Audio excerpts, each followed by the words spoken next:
The slipspace rupture tore reality like tissue paper. Master Chief had experienced dimensional breaches before, Forerunner portals, slipspace anomalies during the Covenant War, even the chaotic jumps near Halo installations where physics screamed and died. But this was different. This wasn't Forerunner technology or human engineering gone wrong. This was something else entirely, something that tasted of ozone and copper and wrongness as his Mjolnir armor's sensors shrieked warnings he'd never seen before. The last thing he remembered was evacuating civilians from a dying colony world, a Covenant cruiser's plasma torpedoes painting the night sky purple, and then the UNSC frigate's slipspace drive detonating in a cascade failure that shouldn't have been possible. Then he was falling through colors that had no names, past landscapes that existed and didn't exist simultaneously, through a tunnel of fractured light that showed him glimpses of worlds he couldn't comprehend. For 3 seconds, his armor's chronometer never stopped counting. John 1:17 existed nowhere and everywhere, suspended in the space between universes where the laws of physics were suggestions rather than mandates. Then gravity remembered he existed, and Master Chief crashed into reality with the subtlety of a Mac round. The impact crater he created in the abandoned parking structure was 15 feet wide and 4 feet deep, concrete and rebar exploding outward in a perfect circle of devastation. His shields, already weakened from whatever the hell that dimensional breach had been, collapsed entirely, the familiar whine of charging energy absent as his HUD flickered and stabilized. 3 cracked ribs, his medical readout informed him with dispassionate efficiency. Minor internal bleeding. Shields at 0% and not recharging. That last detail made his jaw tighten beneath his helmet. Mjolnir's energy shields were self-sustaining, powered by the armor's fusion pack. They'd never failed to recharge before.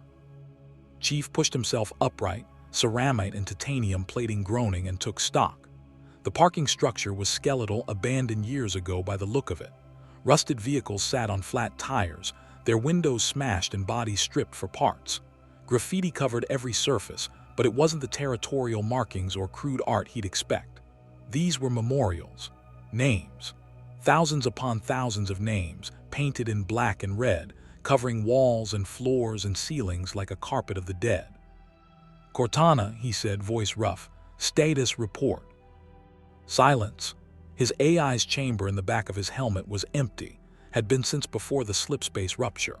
The ache of her absence was a familiar wound by now, but in this moment, stranded in unknown territory without intelligence support, it cut deeper than usual. Chief activated his motion tracker and weapon systems. The MA-5D assault rifle mag-locked to his back showed green, operational, with 237 rounds remaining across 4 magazines. The M6H Magnum at his hip had 60 rounds. His combat knife was, as always, unbreakable, but his shield stayed at 0, and when he tried to access the UNSC tactical network, he got nothing but static. No satellite uplinks, no friendly IFF tags, no navigation data. He was alone in unknown territory with failing equipment. Standard Tuesday for a Spartan. Chief moved toward the parking structure's edge, boots silent on debris-covered concrete despite his half-ton weight. The city beyond made him stop, made even a Spartan trained since age 6 to accept the impossible, question what his eyes were showing him. The city was massive, easily 3 times the size of New Mombasa, with architecture that seemed to defy physics. Buildings stretched toward the sky in impossible geometries, their surfaces gleaming even in the overcast afternoon light. But beneath the grandeur was devastation. An entire district of the city, maybe a quarter of the urban center, was simply gone, replaced by a crater so vast he could see the curvature at its edges. The crater's center held something that made his blood run cold, a memorial. Even from this distance, he could see the monument rising from ground zero, a twisted sculpture of metal and stone that had to be 500 feet tall. This wasn't Covenant glassing.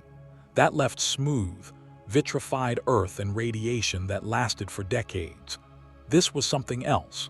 something that had incinerated millions of people and left their city standing around the wound like a mausoleum. "What the hell happened here?" Chief muttered, scanning the skyline.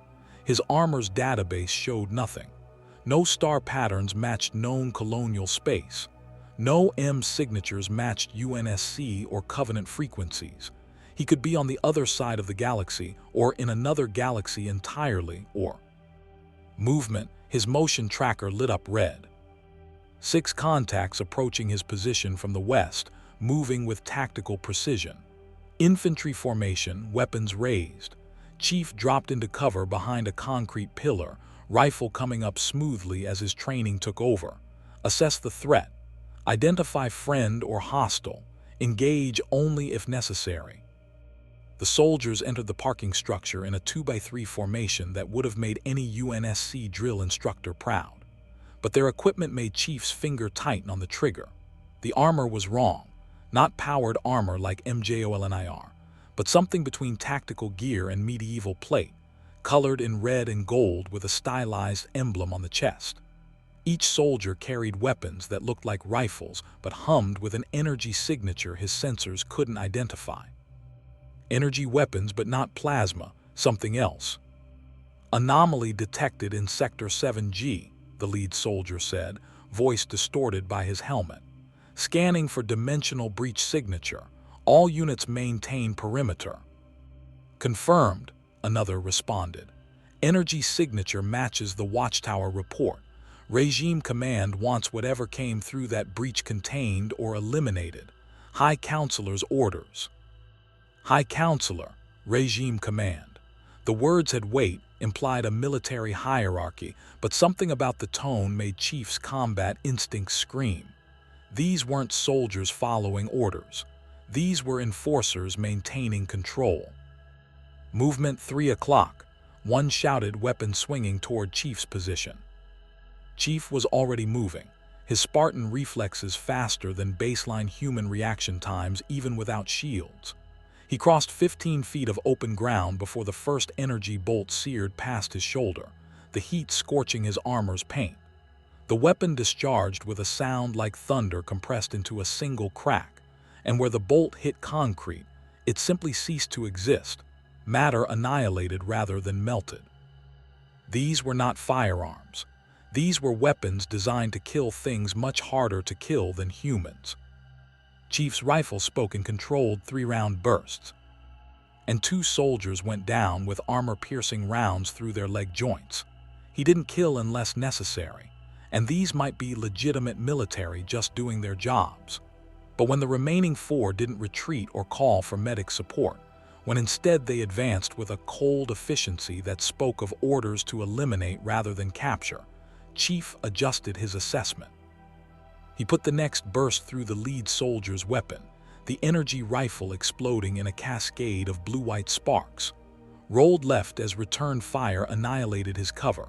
Came up throwing a frag grenade that sent 3 soldiers sprawling. The last one got his rifle up, finger on the trigger, weapon charging with a whine that promised obliteration. And then the sky opened, and a god descended. Chief had seen a lot in 30 years of war. He'd watched Covenant carriers glass entire planets, fought the flood as they consumed worlds, stood before Forerunner constructs that could destroy galaxies. But he'd never seen anything quite like the figure that dropped from the clouds with sonic boom announcing his arrival. The man, and it was a man, humanoid at least, wore a suit of dark blue and red, a cape that shouldn't be aerodynamic somehow flowing perfectly behind him. This emblem on his chest matched the soldier's armor, but on him it looked less like a uniform and more like a brand. He was maybe 6'2", broad-shouldered, with dark hair and features that would have been handsome if not for the cold calculation in his eyes. Eyes that glowed faintly red as they fixed on Chief with the intensity of targeting lasers. The man landed between Chief and the soldiers with enough force to crack the concrete beneath his boots. Not from armor weight, Chief's sensors detected no powered systems, no mechanical enhancement. The man had just hit the ground hard enough to fracture reinforced concrete using nothing but his own mass and velocity. Impossible. Humans didn't survive that kind of impact. let alone cause it. "Stand down," the man said, voice carrying effortless authority that reminded Chief uncomfortably of Fleet Admiral Hood, if Hood could bench press a Scorpion tank. "All of you." The soldiers obeyed instantly, weapons lowering with a synchronization that spoke of absolute discipline or absolute fear. Chief kept his rifle raised, muzzle trained on the man's center mass, though some deep instinct told him 7.62 NATO rounds would be about as effective as spitting. The man turned those glowing red eyes fully on Chief, and John 1:17, who'd stared down Covenant prophets and flood gravemines without flinching, felt the weight of something fundamentally other than human assessing him. Not hostile exactly, just measuring, calculating, deciding if Chief was a threat to be eliminated or a resource to be acquired. "You're not from this earth," the man said, statement not question. "The dimensional breach brought you here. I can hear your heartbeat elevated but controlled, smell the adrenaline but no fear, your armor." His eyes tracked across MJOLNIR's battle-scarred surface with the precision of a targeting computer. "Powered exoskeleton, fusion reactor in the pack, energy shielding currently offline. Military issue, but not from any nation I recognize. You're a soldier." Chief said nothing, which was answer enough. "I'm Superman," the man continued, and the way he said it suggested Chief should recognize the name. "High Counselor of Earth, and I'm responsible for keeping this planet safe. That includes investigating dimensional anomalies that could threaten the peace we've built here." He took a step forward, hands visible and empty but somehow more threatening than if he'd been armed. "I need you to come with me, peacefully. We'll get you medical attention, repair your armor, and figure out how to send you home. But I need you to lower your weapon and come quietly." Every word was reasonable. The offer was generous. Superman's tone was even diplomatic, but Chief's instincts, honed by decades of combat, sharpened by betrayals and alien ambushes and politicians who smiled while planning to sacrifice soldiers for public opinion, screamed that something was wrong. The soldiers' fear, the memorial names covering every surface, the crater where a city district used to be, and those eyes, glowing faintly red, that looked at Chief the way a human might look at an ant. Not cruel, just separate, above, other. "Sir," one of the soldiers said, voice tight with fear barely controlled, "permission to speak." "Granted. The insurgency has operatives in this sector. If they extract the anomaly before we secure it." "They won't." Superman's voice carried absolute certainty. "No one moves in or out of Metropolis without my knowledge, but increase patrols in Sector 7 through 9. If Batman is operating here, I want him found." Batman, insurgency. The words painted a picture Chief didn't like. Insurgencies meant resistance. Resistance meant oppression. And if someone was resisting Superman's peace, there were reasons. Chief's rifle stayed up. "I don't know you, don't know this world, don't know what your peace cost." His voice was flat, mechanical almost, decades of Spartan conditioning making every word tactical. "I'll lower my weapon when I understand what I'm walking into, sir." The last word was precisely calculated respect, neither acknowledging Superman's authority nor directly refusing it. The kind of answer he'd given officers who outranked him but hadn't earned his trust. It was also, he realized as Superman's eyes flared bright red with heat, possibly a fatal mistake. "I've killed people for less defiance than that," Superman said quietly, conversationally, like he was discussing the weather. "But you're confused, displaced, and I remember what it's like to be lost and afraid." The red faded from his eyes, replaced by something that might have been sympathy. "I'm giving you one chance because you're a soldier following your training. Lower your weapon, come with me, or I'll take you by force and your armor won't protect you from what I can do." Chief's tactical analysis ran the numbers. Man who could drop from cloud level without slowing. Survived impact that should have shattered every bone in his body. Eyes that glowed with energy that looked disturbingly like the charging signature on those annihilation rifles. Spoke of killing defiant people with the casual ease of someone who'd done it more than once. The equation was simple. Chief couldn't win this fight. Couldn't even survive it, probably. Superman was either alien technology beyond anything Chief had encountered, or something else entirely, something that operated on principles MJOLNIR wasn't designed to counter. But Spartans didn't surrender, not even when the math said they should.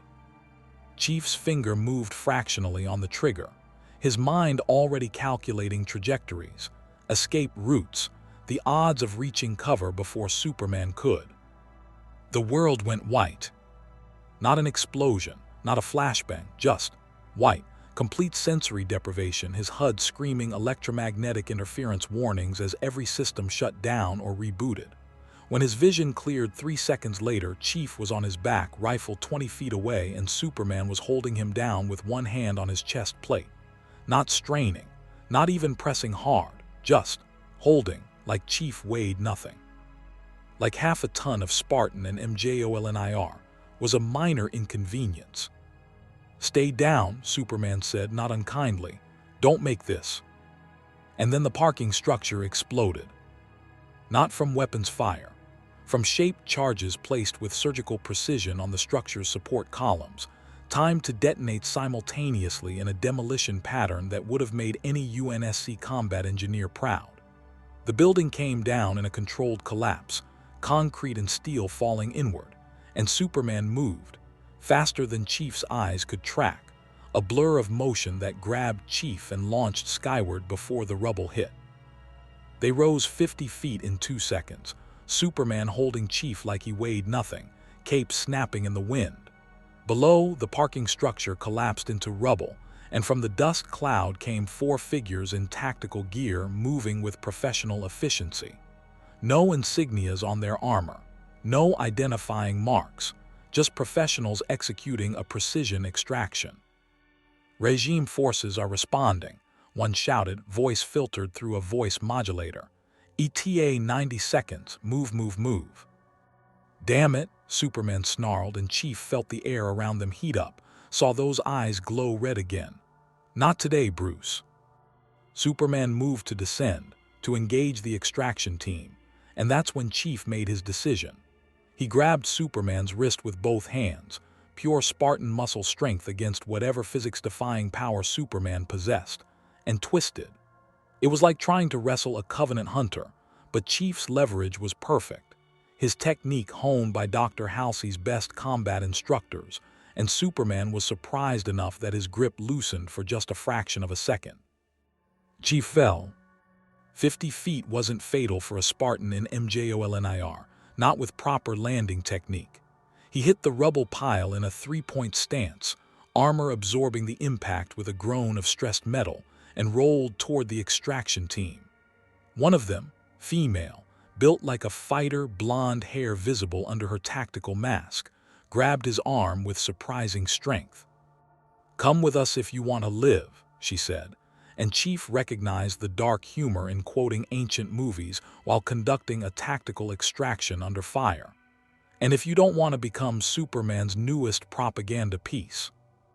Above them, Superman hovered, eyes blazing, clearly calculating whether to pursue or call in reinforcements. The choice was made for him when energy bolts from approaching regime soldiers lit up the ruins, forcing him to divert attention to his own forces' friendly fire. "This way," another team member shouted, and they were moving, pulling Chief through rubble and into a drainage tunnel that shouldn't exist on any city planning map. Behind them, Superman's voice echoed with barely contained fury. "Batman, this changes nothing. I will find your hideout. I will end your insurgency. And this anomaly won't save you." Then they were in the tunnels, running through darkness lit only by emergency chemical lights, and Chief was being extracted by people Superman called terrorists, while wondering what the hell kind of war he'd just been dropped into. The blonde woman glanced at him as they ran, and even through the tactical mask, Chief could see the grim determination in her eyes. "Welcome to Earth," she said, "where Superman rules as a dictator, heroes are hunted like criminals, and the only thing standing between humanity and total submission is a man in a bat costume and whoever's crazy enough to follow him." She paused, breathing hard as they reached a junction point where more resistance fighters waited with transport. "I'm Black Canary, and you just became either our greatest asset or our biggest liability. Let's hope for both our sakes it's the former." Chief looked back toward the tunnel entrance, where daylight faded behind them and Superman's shadow was a weight he could still feel. He'd come here by accident, a refugee from another universe's war, thrown into this world's conflict without briefing or context. But he'd been a soldier for 30 years. He knew tyranny when he saw it, no matter how reasonable the tyrant sounded. And he knew that when someone offered you peace at gunpoint, or with eyes that glowed with heat vision, it wasn't peace at all. It was submission. "Take me to Batman," Chief said, voice carrying the iron certainty of a Spartan who'd made his choice. "If you're fighting Superman's regime, I need to understand why. Then I'll decide whose war I'm fighting in." Black Canary nodded, something like respect flickering across her features. "Fair enough, soldier. But I'll warn you now, once you see what Superman's peace really looks like, once you understand what he became after Metropolis burned." She gestured toward the tunnel depths, toward whatever hideout harbored this insurgency. "There's no going back, no neutral ground. You're either with the regime or you're with us. And if you choose wrong, Superman won't give you a second chance to surrender." "Good," Chief said, following her into the darkness. "I don't surrender anyway." Behind them, in the ruins of Metropolis, in the shadow of a crater where millions died, Superman hovered and watched the tunnel entrance with eyes that could see through walls and hear heartbeats from miles away. He listened to the Spartan's heartbeat fade into the distance, steady and calm despite impossible odds, and something in that rhythm reminded him of another soldier's courage. Reminded him of the man he used to be, before Lois died. Before he learned that peace required strength and strength, required control and control, required actions that once would have sickened him. "Sir," one of his regime soldiers asked, approaching cautiously. "Orders." Superman was silent for 3 seconds, his superperception processing 1,000 calculations simultaneously. The anomaly was a soldier, trained, competent, dangerous if aligned with the insurgency, but also confused, displaced, potentially reasonable if approached correctly. Batman would try to recruit him to use him as a weapon against the regime. That couldn't be allowed. "Find them," Superman said, his voice carrying across the ruins with casual authority. "Increase surveillance on all known insurgency cells. Implement Protocol 7 on underground networks. I want every tunnel, every sewer, every basement in Metropolis mapped and monitored. And contact Wonder Woman. Tell her the insurgency has a new soldier, someone who's not from this world, which means he doesn't understand what's at stake. What we've built." He turned away from the ruins, cape snapping in the wind, his perfect face hardening into the mask of absolute authority he wore like armor now. "I'll speak with him again, when he's seen what Batman's freedom really means. When he understands the cost of rebellion in a world I've sacrificed everything to save."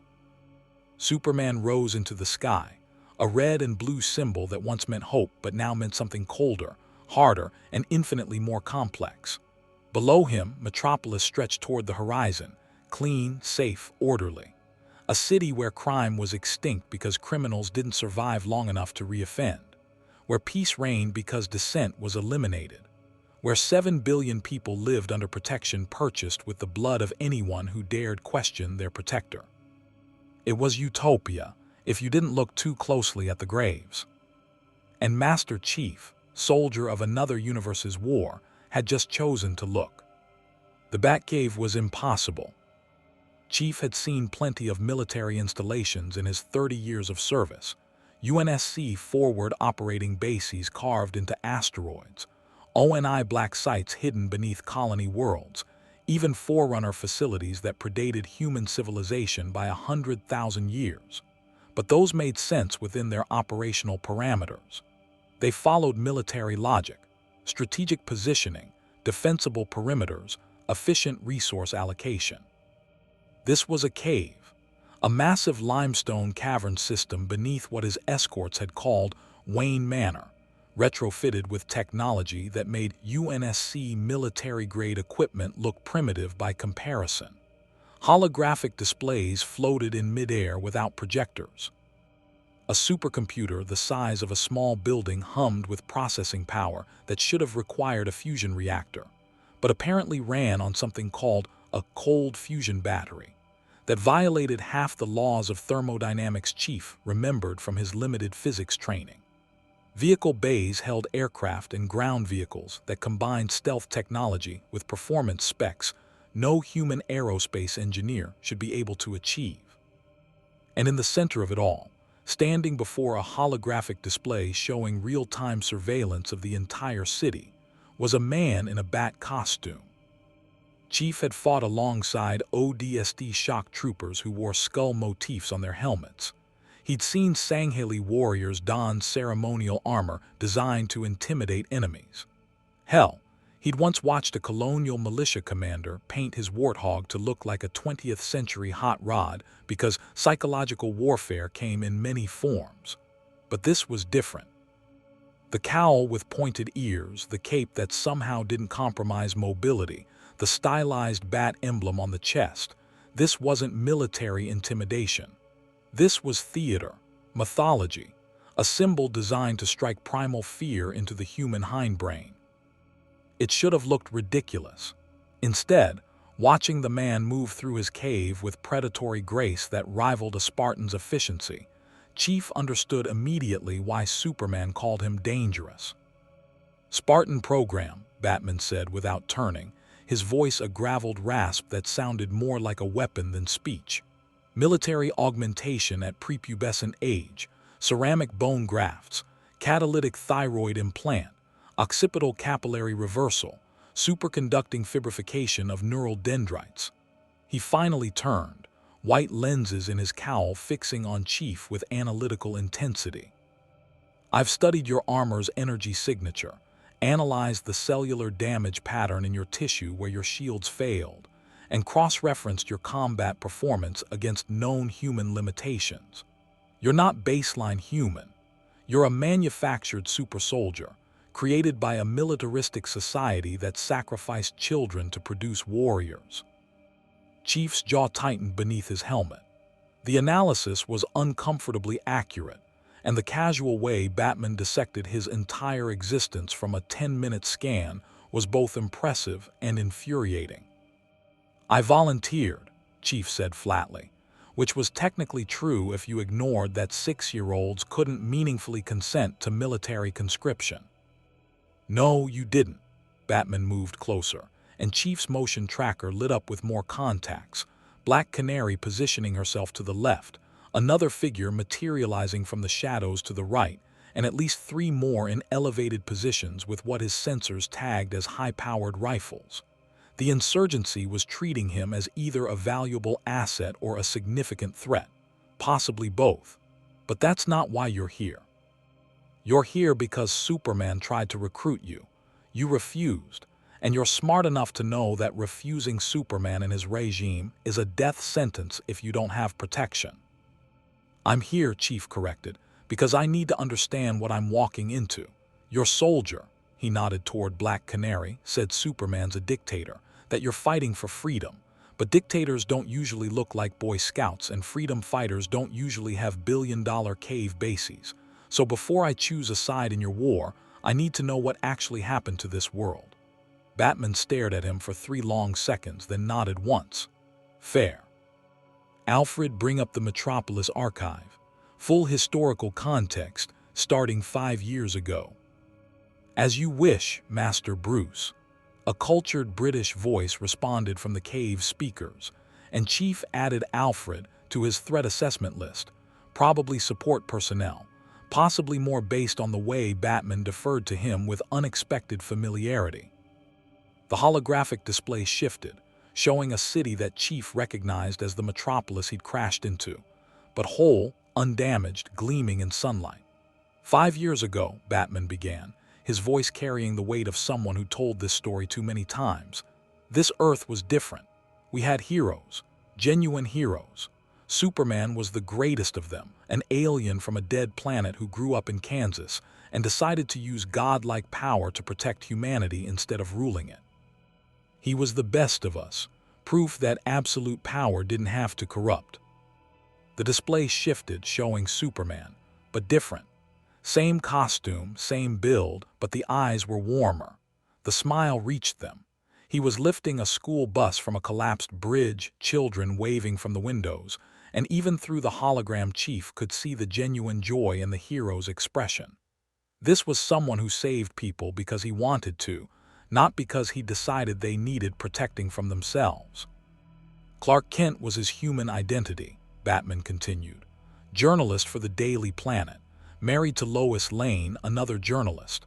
Pulitzer Prize winner, best investigative reporter I've ever met. They were expecting a child. His voice roughened slightly. Superman's greatest weakness was never kryptonite or magic. It was that he loved so completely, so absolutely, that his entire moral framework depended on protecting the people he cared about. Chief's tactical instincts immediately flagged the vulnerability. Any operator's greatest weakness was emotional attachment, but for someone with Superman's power level, that attachment became a systemic threat. Someone targeted his family, Chief said. Not a question. The Joker, Batman's hands clenched. Gotham's worst serial killer, mass murderer, terrorist. Genius-level intellect devoted entirely to chaos and suffering. He'd been my responsibility for years. I'd arrested him 63 times, and 63 times the justice system released him on insanity pleas or he escaped from Arkham Asylum. He'd killed thousands. Robin, my second partner, died by his hand, but I never killed him, never crossed that line. The bitterness in his voice was acid. That was my rule, my line, even for the Joker. The hologram shifted, showing a thin man with green hair and a permanent rictus grin that made Chief's skin crawl. He'd seen a lot of evil in his career. Covenant prophets orchestrating genocide, flood intelligence, celebrating the consumption of species. Human insurrectionists bombing civilian centers. But something about the Joker's expression went beyond evil into something worse. Something that enjoyed suffering the way normal people enjoyed breathing. The Joker stole a nuclear warhead from a decommissioned submarine, Batman said quietly. Transported it to Metropolis. Then he kidnapped Lois Lane and used a combination of kryptonite-laced drugs and Scarecrow's fear toxin to make Superman hallucinate. Made him see Lois as his greatest enemy, Doomsday, a creature that once killed him. The hologram showed it. Superman, eyes wide with drug-induced terror, fighting something that wasn't there. Lois was pregnant. When Superman's hallucination cleared, when he realized what he'd done, the hologram shifted to Superman hovering in space, hands covered in blood, screaming silently into the void. And below him, Metropolis erupted in nuclear fire. The nuclear warhead was rigged to Lois's heartbeat, Batman said, and Chief heard genuine pain in the growl. When she died, it detonated. 11 million people dead in 90 seconds. Lois, their unborn child. Millions of innocents who woke up that morning expecting to go to work, see their families, live their lives. The hologram showed the aftermath. The crater Chief had seen, but fresh, glowing with radiation that should have made the entire region uninhabitable for centuries.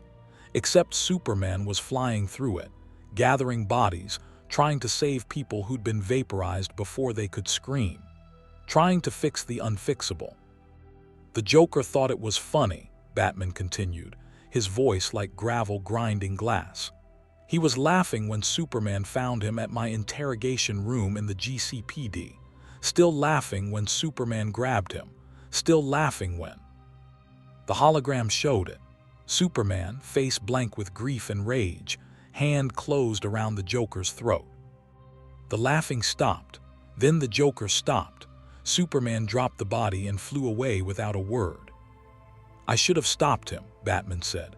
Should have killed the Joker myself years ago or found a way to keep him imprisoned permanently.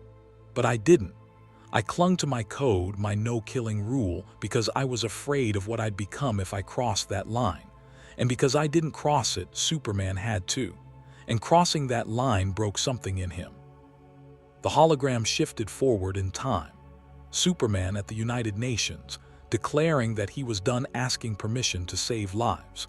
Superman dismantling a nuclear arsenal in Russia, preventing World War III but violating national sovereignty. Superman toppling a dictator in Byalia, executing war criminals without trial.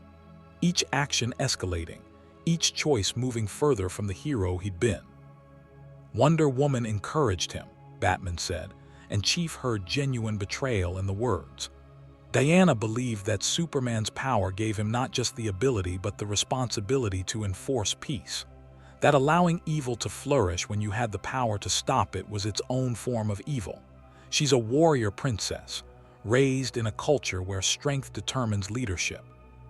She saw Superman's grief and offered him purpose, reshaped the world into something better, something safe, something that could never produce another Joker. The hologram showed Wonder Woman and Superman together, leading an army of heroes in golden armor marked with that stylized S. They were storming government buildings, forcing politicians to sign treaties and executing resistors. The regime was born. Some heroes followed him, Batman continued, believed that Superman was still fundamentally good, that his new methods were harsh but necessary. Others joined out of fear. Superman could kill any of us before we could react, and many chose survival over resistance. A few of us said no. The hologram showed a different group now, smaller, operating in shadows. Batman himself, wearing the same costume but somehow looking younger, less worn. Black Canary, Oliver Queen in green with a bow, several others Chief didn't recognize. We became the insurgency, fighting to restore what Earth used to be, messy, dangerous, free. Where people made their own choices, even terrible ones. Where governments answered to citizens, not gods. How many have died in your insurgency? Chief asked, cutting to the tactical reality. Civilian casualties, collateral damage, the cost of your freedom. Batman's expression didn't change, but Chief saw something flicker in those white lenses. Respect, maybe, for asking the right question. Thousands. The regime controls the media, the military, every major government. We use guerrilla tactics, sabotage, targeted strikes against regime infrastructure. Sometimes civilians get caught in the crossfire. Sometimes we make mistakes. He stepped closer to Chief, and the Spartan had to resist the urge to step back from the intensity. But those deaths are on their own hands, fighting for their freedom. Superman's peace is built on the graves of anyone who dared question him. Political dissidents, journalists, heroes who wouldn't bend the knee. He executed Green Arrow, my friend, Diana's ally, in front of the whole world as a message about the cost of rebellion. The hologram showed it. A man in green, bound and kneeling, and Superman's heat vision cutting through his neck before Batman could mount a rescue. The image froze there, and Chief saw tears frozen on Batman's cheeks behind his cowl. So yes, Batman said quietly, the insurgency has blood on its hands, but we're fighting for humanity's right to choose its own fate, even if those choices lead to suffering.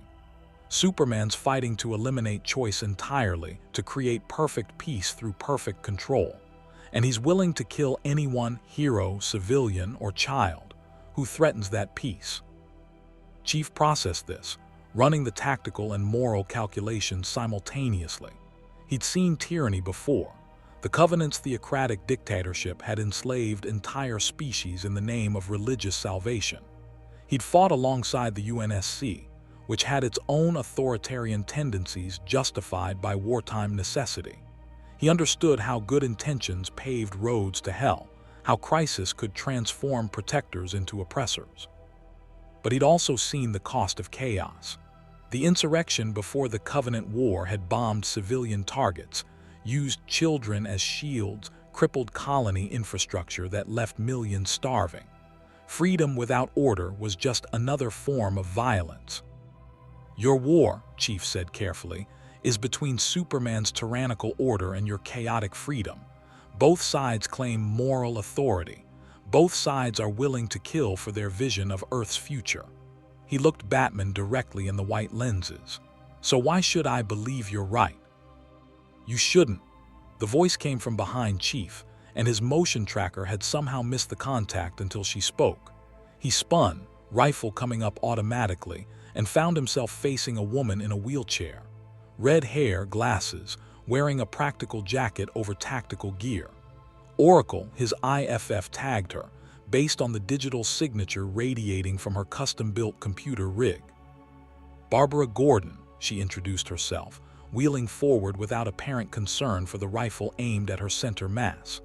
Former Batgirl, current intelligence coordinator for the insurgency, and someone who used to believe Superman was humanity's greatest protector. She gestured to her legs. The Joker shot me through the spine years ago trying to break my father psychologically, left me paralyzed.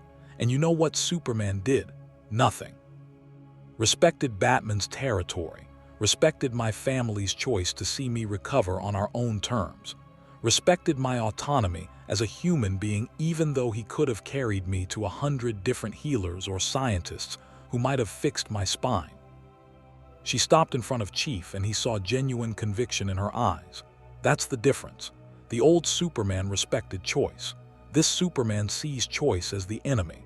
After the regime formed, he tried to fix me using Kryptonian technology, without my consent, without asking if I wanted to be fixed. I refused, said I'd adapted to my disability, and it didn't make me less valuable. He said I was being irrational, that I needed help. When I continued to refuse, when I joined the insurgency specifically because he couldn't accept that I had the right to choose my own path, she smiled bitterly. He sent Wonder Woman to arrest me for psychological instability. Would have put me in a re-education center until I came to my senses. She wheeled backward, gesturing to the cave around them. So you want to know why you should believe Batman's right? You shouldn't take our word for it. You should look at the evidence yourself. Alfred, bring up the Regime Re-Education Center files, the political prisoner execution records, the journalist disappearance statistics, the Freedom of Information Act requests that get people killed, every piece of data we've compiled on what Superman's peace actually costs. The holographic display erupted with files, thousands of them, each representing a person who'd questioned the regime and paid the price. Chief's Spartan training let him process the data faster than most humans, and what he saw made his stomach turn. Mass graves, re-education centers that were concentration camps by another name, children reported to authorities by their own parents for seditious speech and sent to youth correction facilities. A global surveillance network that made ONI's worst excesses look amateurish. This wasn't peace, this was occupation. Superman believes he's saving humanity, Batman said, standing beside Chief as they both watched the evidence scroll past. And maybe in his broken mind he is. He's eliminated crime. Criminals don't live long enough to reoffend when the penalty for theft is execution. He's prevented wars. Nations don't fight when a god enforces peace from orbit. He's created stability. People don't protest when protesters disappear in the night. Batman turned to face Chief fully, but he's done it by eliminating everything that makes us human. Choice, freedom, the right to make mistakes and learn from them. He's turned Earth into a perfect prison, and he's convinced himself the prisoners should be grateful.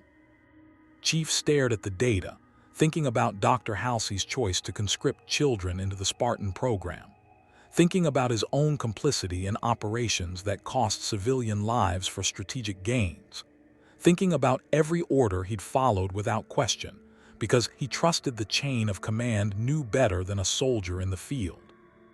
I was created to be a weapon, Chief said slowly. Kidnapped at 6, augmented, trained to follow orders without hesitation. The UNSC spent 20 years telling me I was protecting humanity. And most of the time they were right. But sometimes they asked me to do things that made me wonder if the people I was protecting were any better than the ones we were fighting. He looked at Batman. How do I know the insurgency isn't just another group of people who think their vision of freedom justifies any cost? You don't, Batman said simply. But here's the difference. I'll let you walk out of here right now if you want. Won't stop you, won't try to convince you, won't use force to keep you. Superman won't give you that choice. You're either with the regime or you're an enemy to be eliminated. That's the fundamental difference between us. I believe in your right to make the wrong choice. He believes he knows better than you what choice you should make."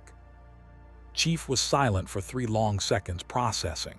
Then, "Show me the regime facilities. Not your data, I want to see them myself. If Superman's peace is what you claim, I'll know when I see it. And if you're lying, if you're just manipulating me to gain a super soldier for your war." He let the threat hang unspoken. "Fair enough." Batman turned to Black Canary. "Dinah, prep the stealth transport. We'll run reconnaissance on the Metropolis Re-Education Center and the Gotham Loyalty Processing Facility. If the Spartan wants evidence, we'll give him front row seats to what Superman's world really looks like." Black Canary nodded, already moving toward the vehicle bays. But Oracle wheeled closer to Chief, her expression serious. "One thing you should know before you go," she said quietly. "Superman has a telepathic Martian on his council named Jaon's Martian Manhunter. He can read surface thoughts, detect lies, even alter memories if he wanted to. If the regime captures you, if they get you into an interrogation room, everything you've seen here becomes a weapon they can use against us." She pulled out a small device that looked vaguely like a UNSC neural chip. "This is a psionic inhibitor. Blocks telepathic intrusion, prevents mind reading. It'll give you a splitting headache and make it hard to think clearly, but it's better than having your brain picked clean. You should wear it whenever you're potentially exposed to regime telepaths." Chief took the device, examining it with a soldier's practiced eye. "You trust me with this? What's to stop me from taking this technology straight to Superman?" "Nothing," Oracle said with a slight smile. "Except that if you were planning to betray us, you would have attacked Batman the moment you realized he's the insurgency leader. The fact that you're asking questions instead of making moves tells me you're genuine, or at least genuine enough that we're willing to take the risk." Chief attached the inhibitor to his armor's neural interface and immediately felt the headache Oracle had warned about. A dull pressure behind his eyes, like his brain was slightly too large for his skull. But his thoughts remained his own, private, secure. "Spartan," Batman said from the vehicle bay entrance, and Chief noticed he'd never actually introduced himself by name, maintaining operational security even in his own base. "Professional. Before we go, you should know what we're walking into. The re-education centers are heavily guarded. Regime soldiers with energy weapons, automated defenses, and potentially metahuman guards. If we're detected, Superman will respond personally within 60 seconds. We can't fight him, not directly, not with the assets we'll have on this mission. So if things go wrong, the mission objective becomes extraction and survival. Understood?" Chief nodded once. He'd run high-risk reconnaissance into Covenant-held territory more times than he could count. The principle was the same: get in, observe, get out. Don't engage unless absolutely necessary. Survive to report. "One more thing," Batman added, his graveled voice somehow softer. "You asked why you should believe I'm right. The truth is, I'm not sure I am. Maybe Superman's peace bought with blood and tyranny is better than the chaos and suffering that freedom allows. Maybe I'm the villain in this story, prolonging a war that's already lost, getting people killed for an ideal that humanity doesn't even want anymore." He turned away, cape swirling. "But I couldn't live with myself if I didn't fight. If I didn't give people the choice to be free, even if they choose chains instead. That's all any of us can do, make the choice we can live with and accept the consequences." Chief watched Batman walk toward the transport and saw something in that theatrical silhouette that reminded him painfully of himself. A weapon shaped by tragedy, pointed at an enemy, trying desperately to hold onto some core of humanity that justified all the violence. Batman had lost his parents to crime and declared war on criminals. Chief had lost his childhood to the Covenant and declared war on humanity's extinction. Both of them had crossed lines they couldn't uncross, made choices that would haunt them forever, and kept fighting because stopping meant accepting that maybe they'd been wrong all along. "He's right, you know," Black Canary said, appearing at Chief's shoulder with the silent grace of a trained operator. "About not being sure, That's what makes him different from Superman. Clark is absolutely certain he's right, that his way is the only way, that anyone who disagrees is either evil or deluded. Bruce. She glanced toward Batman's retreating figure with something like affection. Bruce questions himself every single day, wonders if he's making things worse. Keeps fighting anyway, because doubt is better than certainty when you're deciding who lives and dies. She started toward the transport, then paused. Superman will try to recruit you again. He doesn't give up on people easily, especially soldiers who remind him of the hero he used to be. When he makes his pitch, when he shows you the order and safety and peace he's built, remember this. The Joker was chaos incarnate, killed thousands, destroyed lives for entertainment. Superman executed him and felt justified doing it. Then he executed the next criminal, and the next. And somewhere along the way, criminal started meaning anyone who disagrees with me. That's the road tyranny always travels. It starts with killing monsters and ends with killing anyone who questions whether you're still the hero. Chief followed her to the transport, a sleek aircraft that combined stealth technology with speed capabilities no UNSC Pelican could match. Batman was already in the pilot's seat, running pre-flight checks with the efficiency of someone who'd done this 1,000 times. Oracle was at the communications station, fingers flying across holographic keyboards. The whole operation had the professional smoothness of a well-trained unit, and Chief felt the familiar comfort of being surrounded by competent operators who knew their roles. Spartan, Batman said as Chief strapped into the troop bay, when we reach the re-education center, you'll see things that will make you want to engage, people being hurt, rights being violated, injustice happening in real time. You'll want to intervene to save them because that's what soldiers do. He paused, making eye contact through his cowl's white lenses.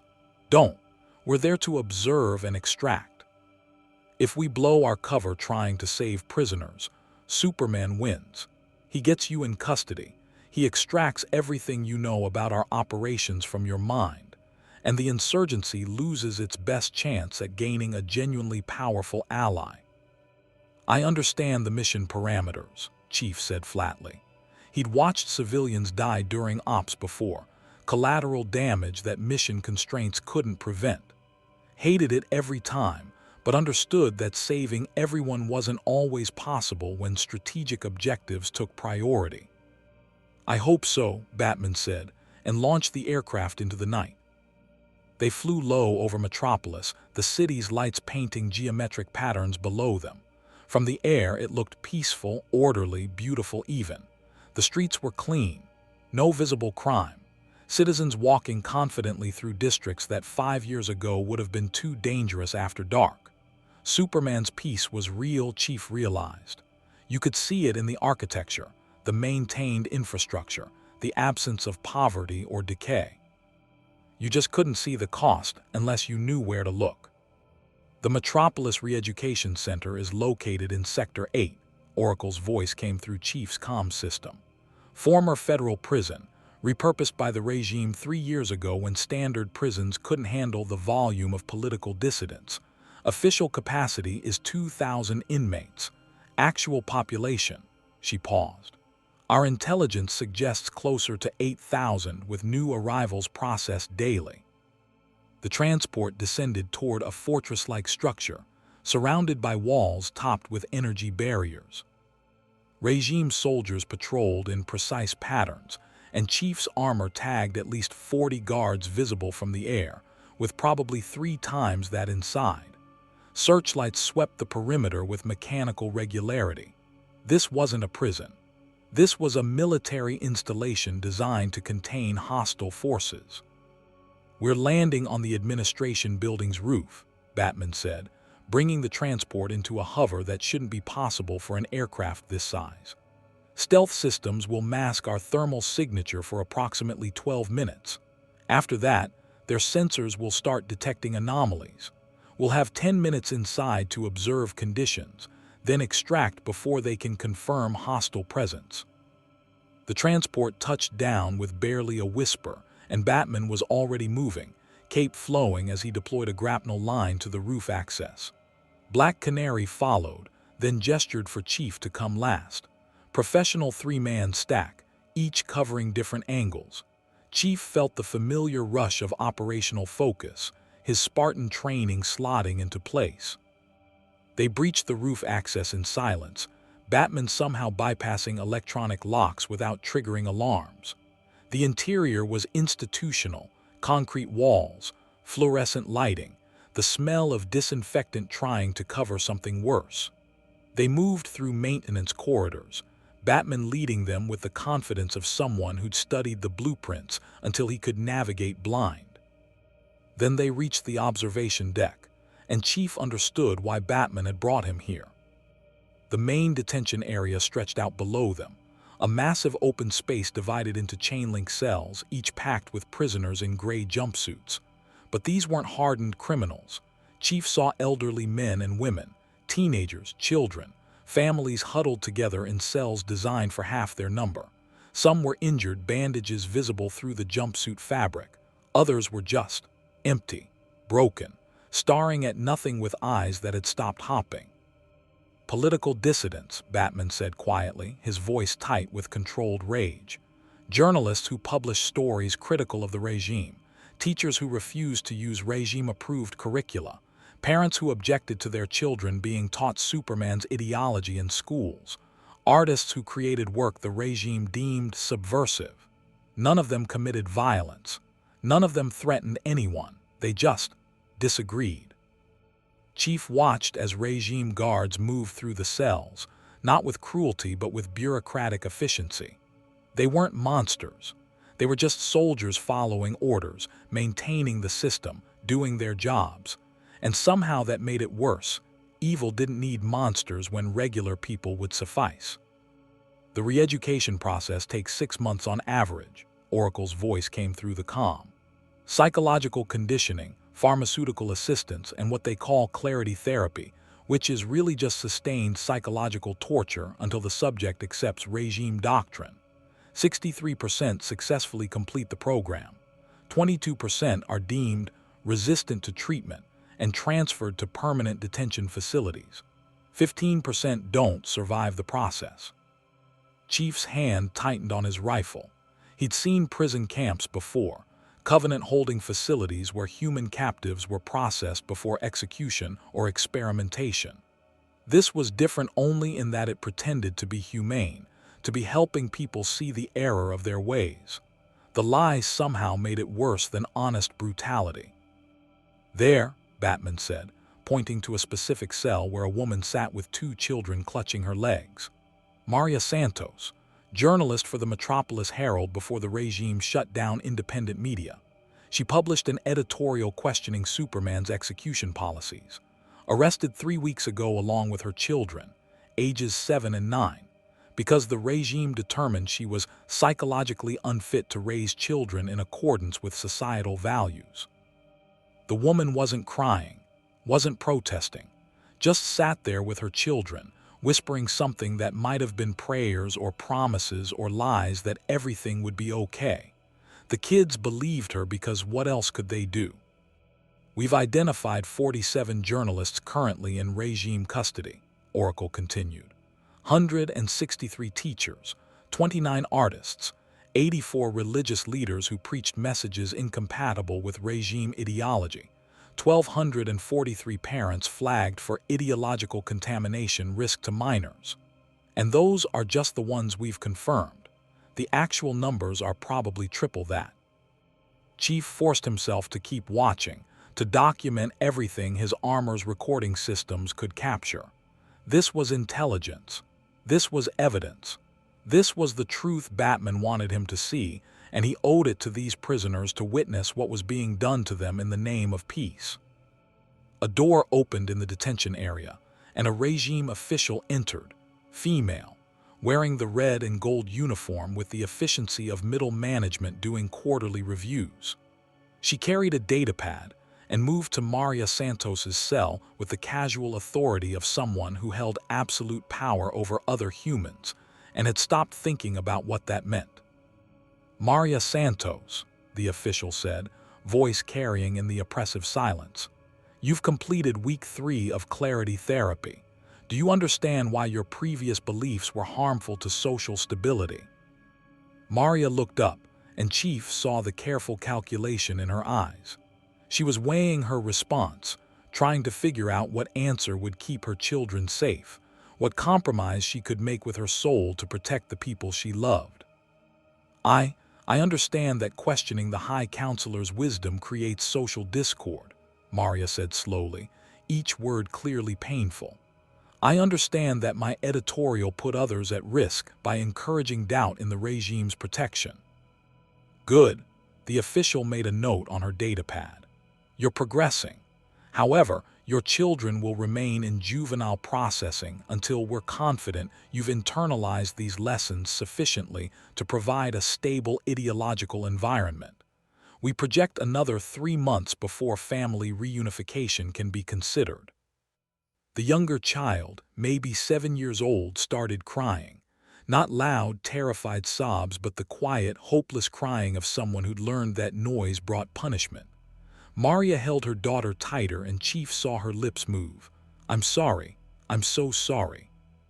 The official left, and Maria sat there holding her children in a cell where she'd been imprisoned for words, being psychologically tortured into believing that questioning authority was a crime deserving of family separation.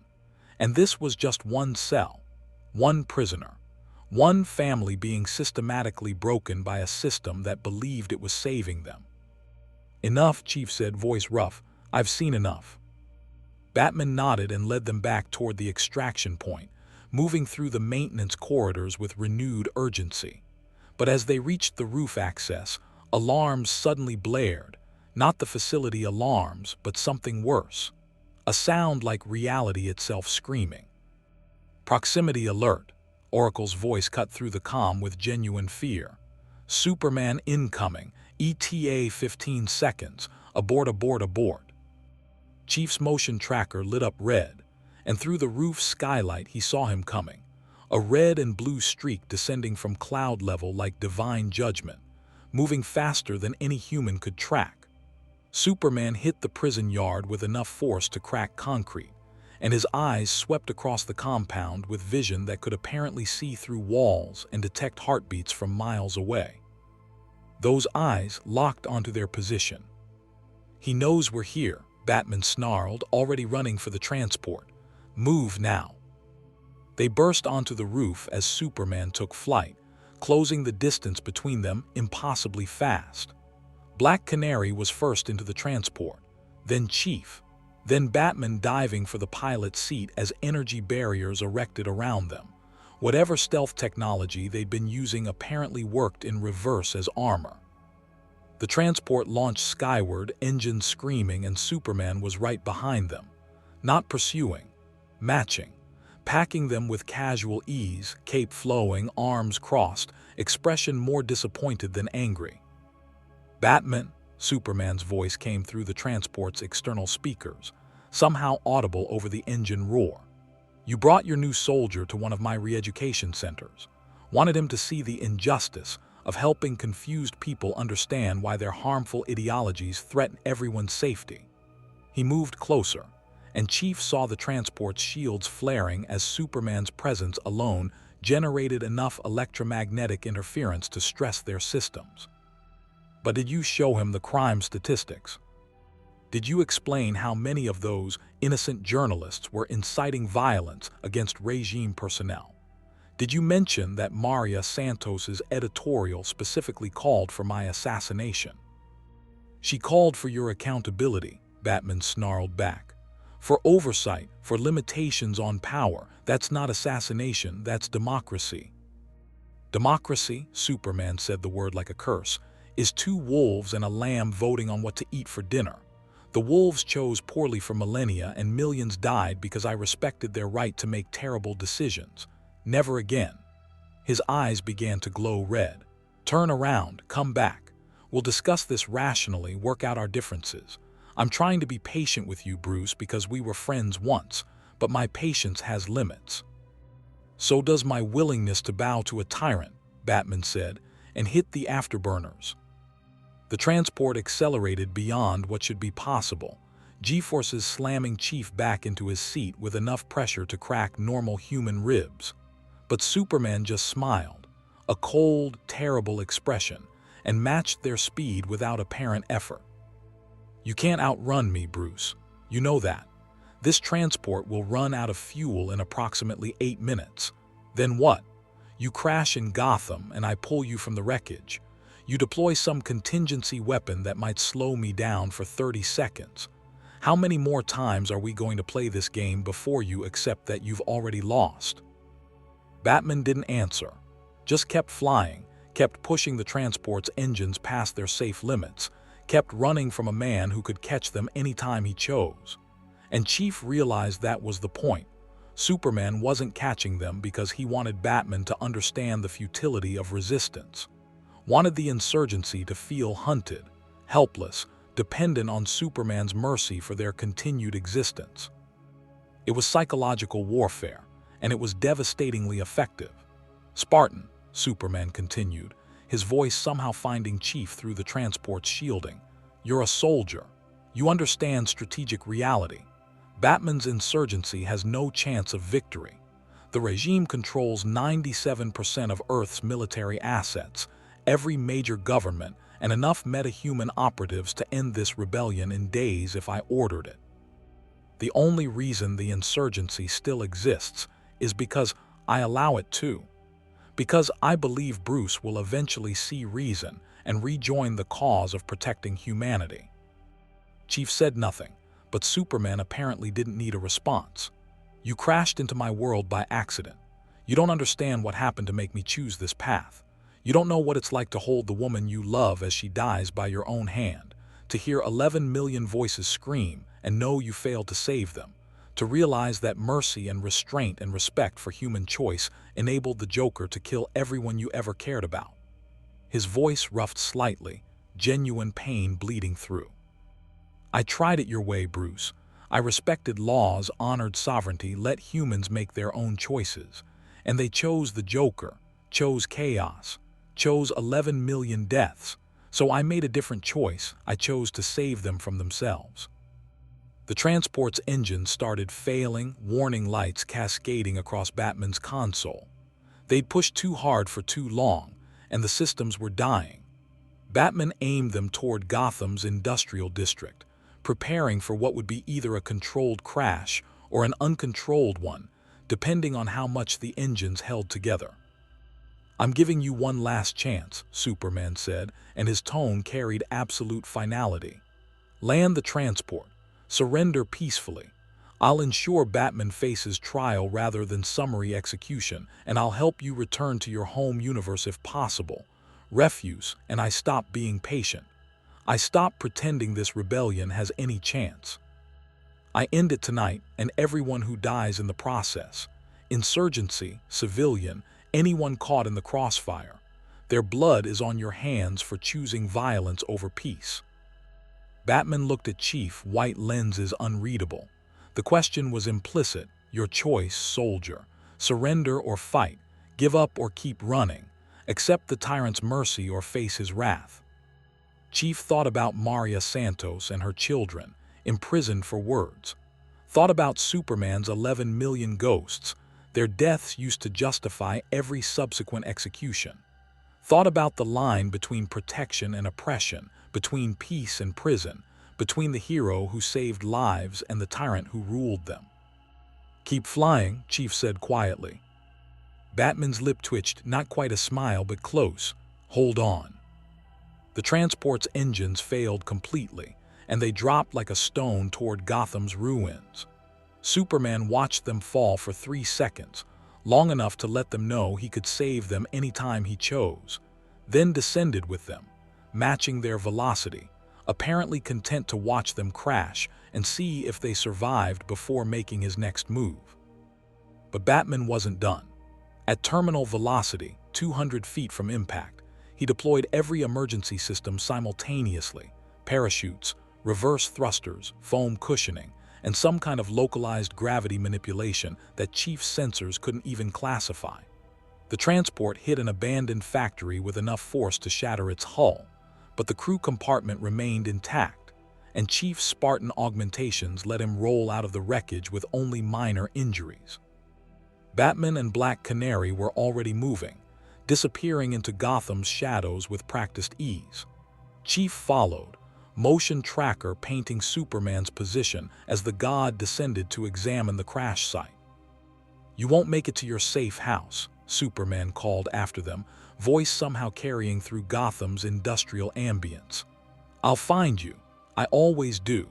And when I do, when you're cornered and out of options, you'll wish you'd taken my offer of mercy." But Batman just kept running, leading them through tunnels and ruins that Superman could have excavated with heat vision, but apparently chose not to, the psychological game continuing even now. They ran for what felt like hours, but Chief's chronometer showed as 12 minutes, until finally Batman stopped at a nondescript maintenance tunnel and opened a hidden entrance. "Welcome to the Resistance, Spartan," Batman said, breathing hard despite his apparent peak conditioning. "Still think both sides are equally valid." Chief looked back toward where Superman hovered above the city like a guardian angel or vengeful god depending on perspective, and made his choice. Not because Batman was definitely right or Superman was definitely wrong, but because Chief had spent 30 years being told what to do by people who claimed to know better, and he'd learned the hard way that freedom, messy, dangerous, costly freedom, was worth fighting for even when the tyrant promised perfect peace. "No," Chief said, "I think one side believes people should choose their own fate, the other believes it knows better than them, and I've been on the wrong side of that choice too many times to make the same mistake here." He chambered a round in his rifle, the familiar sound grounding him in purpose. "So tell me, Batman, how do we kill a god?" Batman's lips finally pulled into something like a smile, dark and grim, and entirely without humor. "Carefully. But first, we make him understand that not everyone will bow just because he's stronger. Some of us will fight until we can't anymore, and our defiance will remind the world what it means to stand up rather than kneel down." He gestured Chief into the tunnel. "Come on, we've got work to do." And somewhere above them, Superman listened to their heartbeats fade into Gotham's depths and wondered why they couldn't see that he was trying to save them. That everything he did, every execution, every re-education, every choice that looked like tyranny, was necessary to prevent another Metropolis, another Lois, another 11 million graves. He was the hero, he knew he was. The fact that the people he was saving couldn't see it just meant he hadn't saved them completely yet. But he would. He'd save them all, even if it killed them. The insurgency's hidden bunker beneath Gotham's Bowery district was a study in controlled paranoia. Chief had infiltrated enough ONI black sites to recognize the design philosophy: multiple entry points for emergency extraction, electronic countermeasures against surveillance, reinforced structure capable of withstanding orbital bombardment, and enough supplies to sustain operations for months if necessary. But where ONI facilities felt sterile and institutional, this place had the worn, lived-in quality of a resistance cell that had been fighting too long with too few resources. Sleeping quarters lined one wall, bunks stacked 3 high, occupied by people in various states of rest or exhaustion. A makeshift medical bay held wounded fighters being treated by a woman in scrubs who worked with the efficient precision of someone who'd learned battlefield medicine through necessity rather than formal training. Weapons racks held an eclectic mix of equipment: conventional firearms, energy weapons that looked salvaged from regime forces, and exotic devices that Chief's sensors couldn't classify but assumed were magical or alien in origin. And in the center of it all, gathered around a holographic tactical display, stood the core of Batman's insurgency.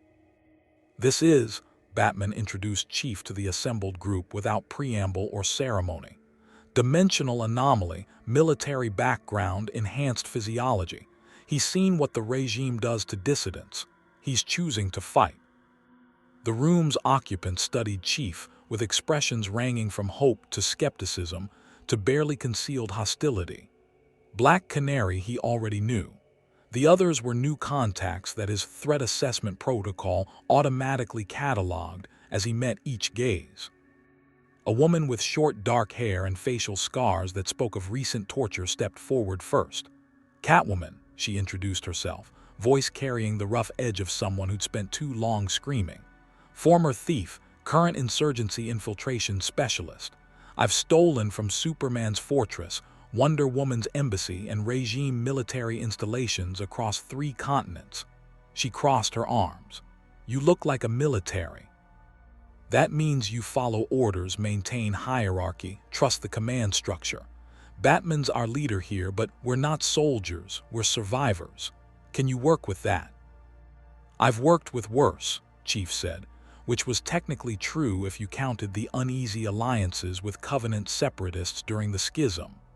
"As long as everyone's committed to the mission, I don't care about military protocol." A massive figure stepped from the shadows next, easily 7 feet tall, built like he could arm wrestle a brute chieftain and win. But it was the gray, rocky texture of his skin that made Chief's sensors flag a potential threat. Not armor, biology. "Killer Croc," the figure rumbled, voice like gravel in a cement mixer. "Used to be Gotham muscle for hire. Then the regime decided people like me, metahumans who weren't heroic enough, needed to be contained for public safety." He flexed hands that ended in claws capable of shredding ceramite plating. "Spent 8 months in a regime containment facility before the insurgency broke me out. I'm here because Batman's the only one who treats me like a person instead of a monster." Chief nodded acknowledgement. He'd fought alongside Sanghaley, who terrified baseline humans just by existing. Appearance meant nothing compared to actions. A younger man approached next, maybe early 20s, with cybernetic components visible at his temples and hands. "Victor Stone," he said, and there was immense pain in the introduction. "Used to be cyborg, used to be Justice League, used to think Superman was making hard choices for the greater good." His cybernetic eye flickered with data streams. "Then I realized the regime was using my father box technology to build surveillance networks, to track and categorize every human on Earth, to create the infrastructure for absolute control. When I objected, when I threatened to shut down the systems I'd helped build." He touched the scars at his temples. "Superman had my cybernetics forcibly removed. Said if I wouldn't use my gifts responsibly, I didn't deserve to have them. Regime scientists tried to extract the technology without killing me. They came close on both counts." "I'm sorry," Chief said, and meant it. He understood what it was like to have enhancements forced on you as a child, to have your body modified for someone else's purpose. Having those modifications then stripped away because you refused to be the weapon they designed you to be. That was a violation on multiple levels. "Don't be sorry," Victor said with bitter determination. "Be effective. Batman says you're a soldier who can think tactically. We need that. Need someone who understands how to fight wars instead of just surviving them." A woman in red and gold emerged from the medical bay, removing bloodied surgical gloves. She was tall, athletic, with the kind of classical beauty that seemed out of place in a resistance bunker. "Wonder Girl," she introduced herself, and Chief immediately flagged the connection. "Cassie Sandsmark. I trained under Diana, believed in her philosophy of warrior justice. Thought Superman's regime was harsh but necessary after Metropolis." Her jaw tightened. "Then Wonder Woman executed my mother for providing medical treatment to insurgency fighters. Said anyone who aided terrorists was a terrorist themselves and deserved the same fate. Diana killed her in front of me to teach me the cost of misplaced loyalty. She expected me to thank her for the lesson." The room went silent at that. Everyone present was apparently familiar with the story but still affected by hearing it spoken aloud. Chief understood immediately. This woman had been forced to watch her mentor murder her mother as an object lesson in absolute loyalty. The psychological damage from that kind of betrayal ran deeper than any physical wound. "I'm sorry for your loss," Chief said carefully, recognizing that words were inadequate but protocol demanded acknowledgement. "Save the sorry," Wonder Girl said, her voice hard as titanium. "Help me make Diana regret what she became. That's all I want." An older man stepped forward, late 50s, graying hair, wearing a jacket that barely concealed the shoulder holster underneath. "Commissioner James Gordon," he introduced himself with the weary authority of someone who'd spent decades in law enforcement. "Former Gotham City Police Commissioner, current Insurgency Logistics Coordinator. I've spent 30 years trying to maintain law and order in a city that breeds chaos like bacteria. And you know what I learned?" He met Chief's visor with eyes that had seen too much. "There's a difference between order and justice. Superman offers perfect order, no crime, no dissent, no variation from approved behavior. But justice requires choice.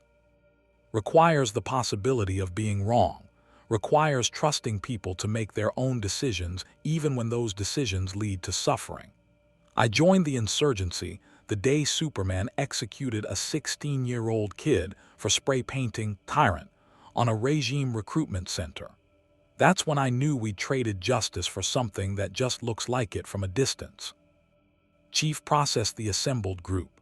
A thief, a metahuman the regime deemed monstrous, a depowered hero who'd been mutilated for dissent, a warrior betrayed by her mentor, and a cop who chose principle over order. This wasn't a military unit with a clear hierarchy and defined roles. This was a collection of survivors held together by shared trauma and Batman's leadership, fighting a war they had virtually no chance of winning. He'd fought alongside worse odds against the Covenant. At least these people chose to be here. "You've met the core team," Batman said, gesturing to the holographic display. "We have 73 active operatives across 8 cells globally, plus approximately 300 auxiliary members who provide intelligence, resources, or safe houses, compared to the regime's military capacity." He pulled up statistics that made the tactical situation clear. "We're outnumbered 100,000 to 1, outgunned by weapons we can't match, and outpowered by metahumans who can level cities." "So how are you still alive?" Chief asked, because the math didn't make sense. An insurgency this small with that large a power disparity should have been crushed months ago. "Because Superman wants us alive," Batman said bluntly. "He could end this tomorrow, could use his Martian Manhunter to telepathically scan every human on Earth and identify every insurgency member. Could have Wonder Woman lead a strike force that would eliminate our leadership before we could evacuate. Could personally hunt down every cell in a week if he devoted his full attention to it." He paused. "But he doesn't, because we serve a purpose in his world.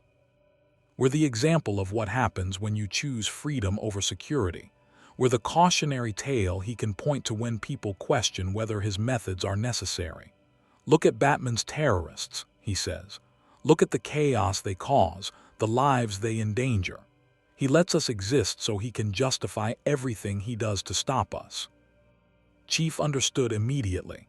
Psychological operations turned into a long-term strategy.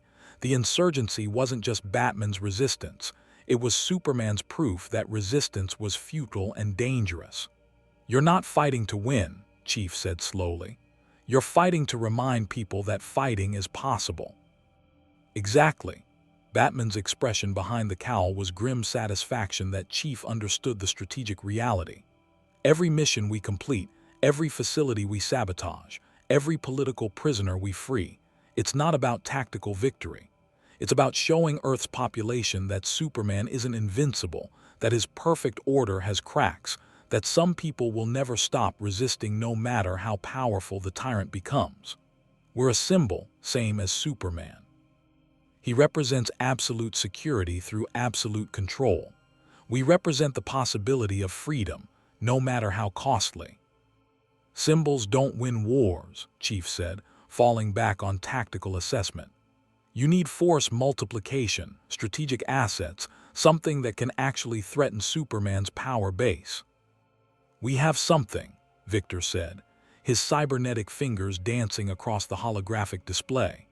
"Multiple somethings, actually, but they're all high-risk, low-probability of success plans that would require either miracles or suicide missions to execute." The display shifted. showing 3 operational plans labeled with military efficiency. Operation KALIBAK, Infiltrate Apocalypse, negotiate alliance with Darkseid against Superman. Chief's immediate assessment, insane, trading one tyrant for a worse one. Operation Shazam, locate and recruit Earth's magic users, exploit Superman's vulnerability to magical attacks. Tactical assessment, possible but magic users were either dead, in hiding, or had already chosen sides. Operation Phantom, access Phantom Zone, release Kryptonian criminals as a distraction enemy combatants. Chief's gut reaction, desperate. Releasing imprisoned aliens with Superman's power level would definitely distract him, but the collateral damage would be catastrophic. These plans are all terrible, Chief said flatly. Yes, Batman agreed without hesitation, which is why we haven't executed any of them. We're waiting for an option that isn't just elaborate suicide with extra steps. He looked at Chief directly. But you're a strategic thinker who's fought wars against overwhelming odds. You've seen our capabilities, understand our limitations, and observed the enemy's force structure. So I'm asking you, Spartan, if you were planning our war, how would you fight a god?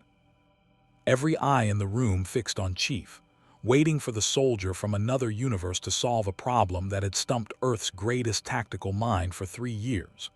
The pressure was immense, expectations impossibly high, and Chief's first instinct was to deflect.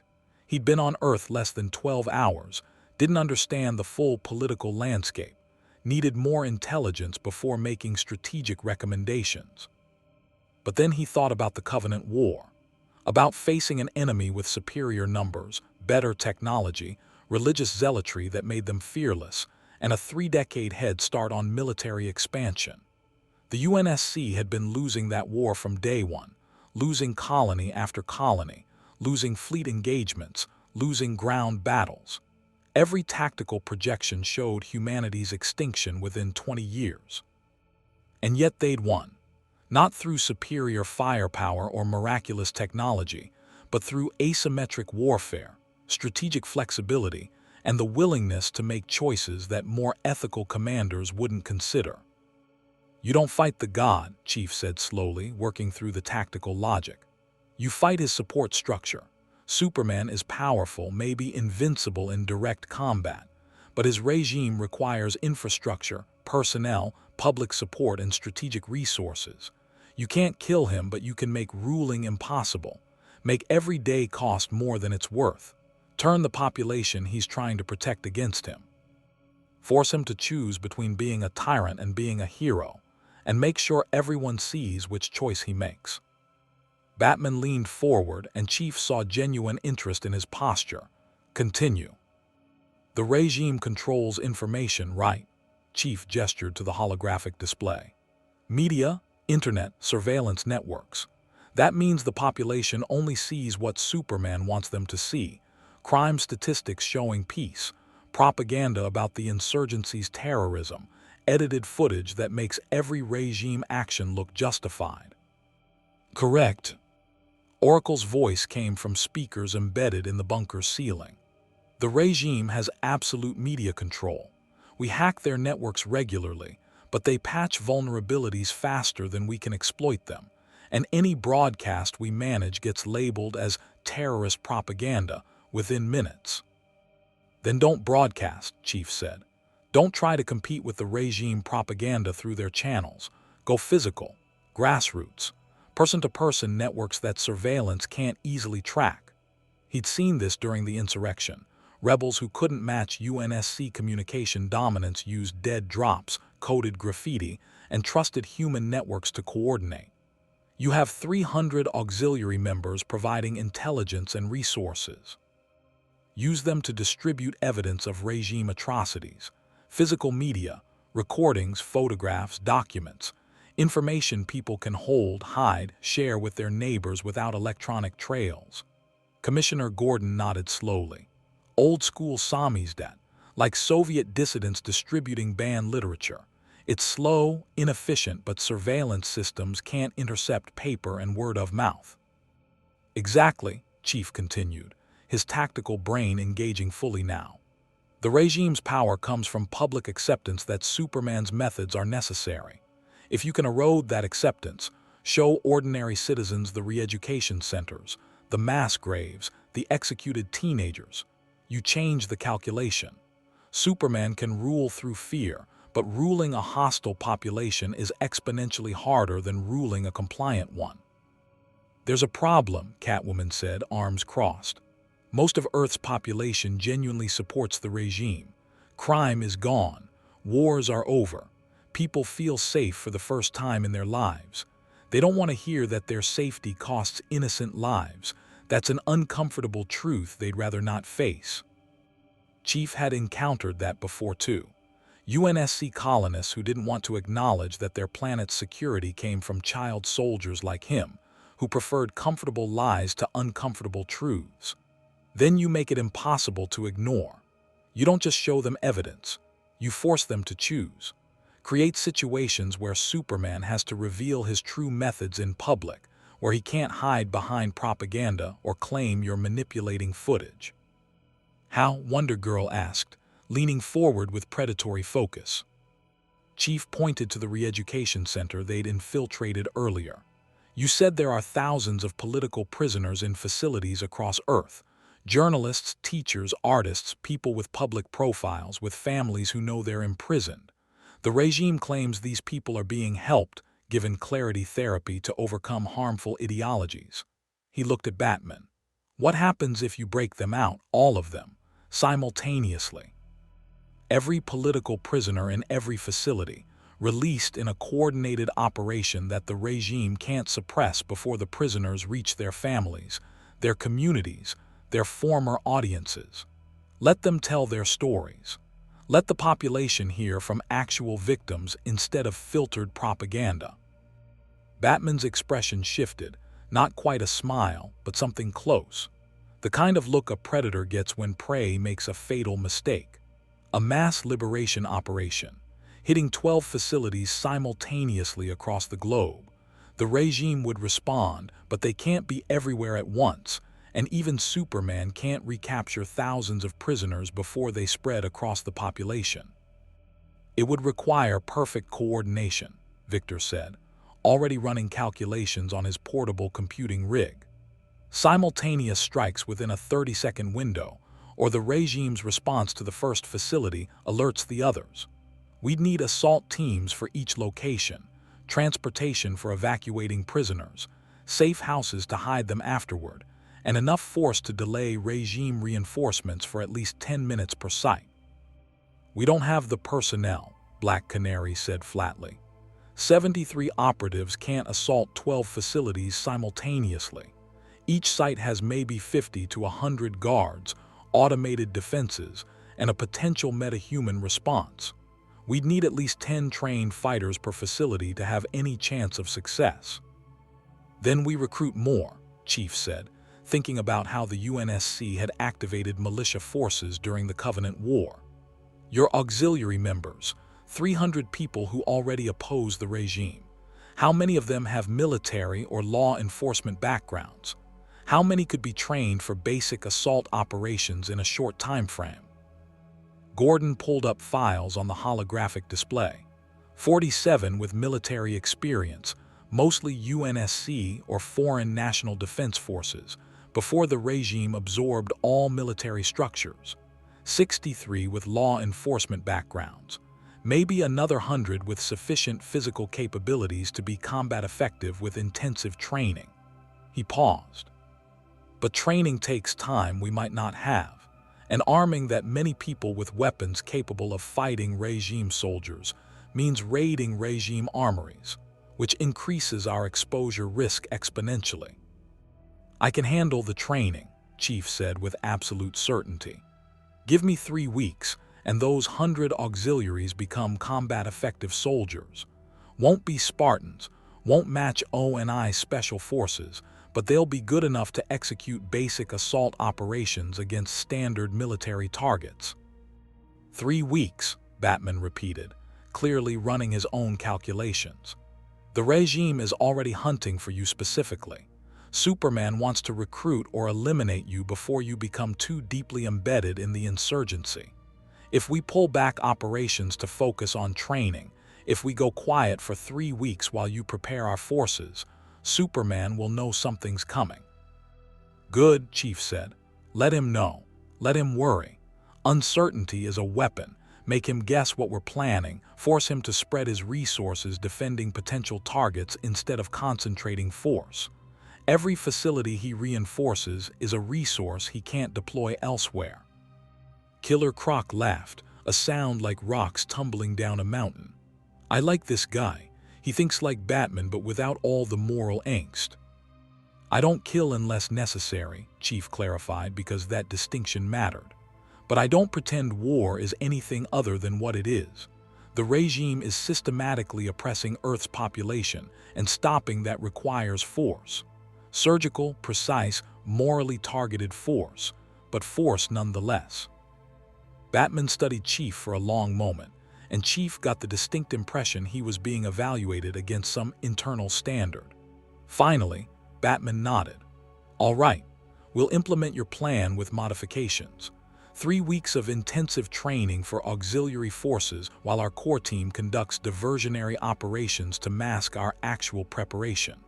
Oracle will coordinate intelligence on all 12 target facilities. Victor will work on electronic countermeasures to delay regime's communications during the operation. Catwoman will arrange transportation networks for evacuating prisoners. Gordon will prepare safe house networks for hiding thousands of refugees." He turned to Chief directly. "And you'll train our soldiers, turn auxiliary members into operators capable of executing military assaults against superhuman threats. Think you can do that?" Chief thought about the Spartan IV program, about watching Dr. Halsey turn volunteers into enhanced soldiers in months, instead of the years the Spartan I program required. He thought about training exercises on Reach, teaching recruits to fight Covenant forces that outmatched them in every measurable way. He thought about 30 years of warfare distilled into lessons learned through blood and survival. "Yes," Chief said simply. "Then we have a plan," Batman said, and for the first time since Chief had arrived in this universe, he heard something like hope in the Dark Knight's voice. "Operation Liberation, 3 weeks of preparation, 12 simultaneous strikes, thousands of prisoners freed to tell the truth about Superman's peace, and if we're lucky, if we execute flawlessly, if Superman makes a mistake responding." He pulled up a holographic image of Earth with regime facilities marked in red. "We turn public opinion. We show the population what their security actually costs. We give them the choice Superman's been denying them, comfort over conscience or truth over tyranny." "And if they choose comfort?" Wonder Girl asked quietly. "If the population sees the truth and decides they don't care, is peace worth any price?" Batman's expression hardened. "Then at least they'll have chosen. At least it'll be their decision instead of Superman's. That's all we can do, give people the freedom to make their own mistakes. What they do with that freedom is up to them." Chief nodded in understanding. He'd fought for humanity's survival for 3 decades, watching colony after colony glass, civilian populations evacuated or slaughtered, entire worlds lost to Covenant extermination campaigns. And through all of it, the people he was protecting never thanked him, never even knew his name, and didn't want to acknowledge the child soldiers dying to keep them safe. But he kept fighting anyway. Not because the people he protected deserved it or appreciated it, but because they had the right to exist, to choose their own fates, to make their own mistakes. That right was worth dying for, even if they didn't understand or care. "When do we start?" Chief asked. "Now," Batman said, already moving toward the bunker's training area. "We have 3 weeks to turn ordinary people into soldiers capable of fighting gods. Let's not waste time." As Chief followed him, Black Canary fell into step beside him. "You know," she said quietly, "Superman's going to come after you specifically. He's not going to let his newest recruitment target become our strategic asset. When he realizes you're training our forces, when he understands you're preparing a major operation." She paused. He'll try to stop you, personally. And while I've seen you fight, while I know you're enhanced and skilled, he's Superman. He's fast enough to catch lightning, strong enough to move planets, and durable enough to survive nuclear weapons. How exactly do you plan to beat that? Chief had fought Covenant prophets in their gravity thrones, flood pure forms that regenerated faster than he could damage them. Forerunner constructs designed to maintain galactic order through overwhelming force. He'd learned that unbeatable enemies stayed unbeatable only until you found their weakness, exploited their assumptions, or changed the tactical parameters entirely. I don't plan to beat him, Chief said honestly. I plan to survive him long enough to complete the mission. That's all any soldier can do against overwhelming odds: survive, adapt, accomplish the objective. Superman can be stronger and faster and more powerful. Doesn't matter as long as I'm smarter and more committed. Black Canary smiled, genuine warmth in the expression. Yeah, she said, you're going to fit in fine here. Across the city, in the fortress of solitude floating above the Arctic tundra, Superman stood before a holographic display showing Gotham's layout. His super hearing had picked up pieces of the insurgency's conversation. They'd been careful, using electronic countermeasures and lead-lined rooms, but Superman's senses were extensive enough that fragments came through. Training 3 weeks, major operation, the Spartan is taking an active command role. Diana, Superman said into his communicator, and Wonder Woman's response came instantly. Yes, Cal. The anomaly soldier has chosen Batman's side. He's planning something, coordinating with the insurgency, organizing their forces. I want full surveillance on Gotham's underground networks. Deploy Amazon trackers if necessary, and prepare a strike team. If the Spartan becomes too valuable to the insurgency, we'll need to extract him before he can damage our operational security. There was a pause. Are you sure? Forcing the issue might push him deeper into Batman's camp. If we're patient, if we give him time to see that Bruce's cause is hopeless. No, Superman interrupted, and his voice carried steel. I gave him a chance to choose wisely. He chose rebellion, and I can't allow a strategic asset of his capability to strengthen the insurgency's operations. Either he rejoins the side of order, or he's eliminated as a threat. There's no middle ground anymore. Another pause, longer this time. Understood. I'll prepare the team. But Cal, when did we stop trying to save people? When did extraction and elimination become our first options instead of our last ones? Superman looked at the holographic display showing Earth below him. 7 billion lights representing 7 billion lives under his protection. Lives he'd sworn to save, even from themselves. We stopped trying to save everyone when I learned that some people are too broken to be saved. When I realized that mercy toward the dangerous is cruelty toward the innocent. When 11 million corpses taught me that being too gentle, too patient, too forgiving was its own form of murder. He closed his eyes, seeing Lois's face in his mind. The way she'd looked at him with love and terror and confusion, as the kryptonite fear toxin made him see her as doomsday, as his hands closed around her throat, as their child died with her. I will save this world, Superman said quietly. Even if I have to burn away everything I used to be to do it. Even if I have to become what they fear instead of what they love. Even if I have to kill the hero I was to create the peace they need. That's my burden. That's my sacrifice. That's what being Superman actually means. And in Gotham's depths, Master Chief began teaching ordinary humans how to fight like Spartans, knowing that in 3 weeks they'd either change Earth's fate or die trying. The war for humanity's soul had truly begun. The training began at 400 hours because Chief believed that wars were won before breakfast, and anyone too comfortable to wake before dawn was too comfortable to fight gods. The insurgency's training facility was a converted subway maintenance depot 3 levels beneath Gotham's ruined financial district, far enough underground that Superman's X-ray vision would have to actively search for them instead of casually observing, and surrounded by enough lead-lined infrastructure that his superhearing couldn't easily penetrate. It wasn't Fort Benning or the Spartan training grounds on Reach, but Chief had learned to make do with worse. 147 auxiliaries stood in formation as Chief surveyed them with the same critical eye Dr. Halsey had once used on him and his fellow abducted children. Except these weren't children. These were adults, men and women ranging from early 20s to late 50s, representing every demographic Earth offered. Former soldiers who deserted when the regime gave orders their consciences couldn't accept. Police officers who'd watched their departments transform into state enforcers. Teachers who'd fled rather than indoctrinate children with regime propaganda. Ordinary citizens who'd lost family members to re-education centers and decided that comfort wasn't worth the cost. They were soft, undisciplined, carrying the physical evidence of civilian lives, excess weight, poor posture, fear visible in their body language. Chief had worked with worse, but not by much.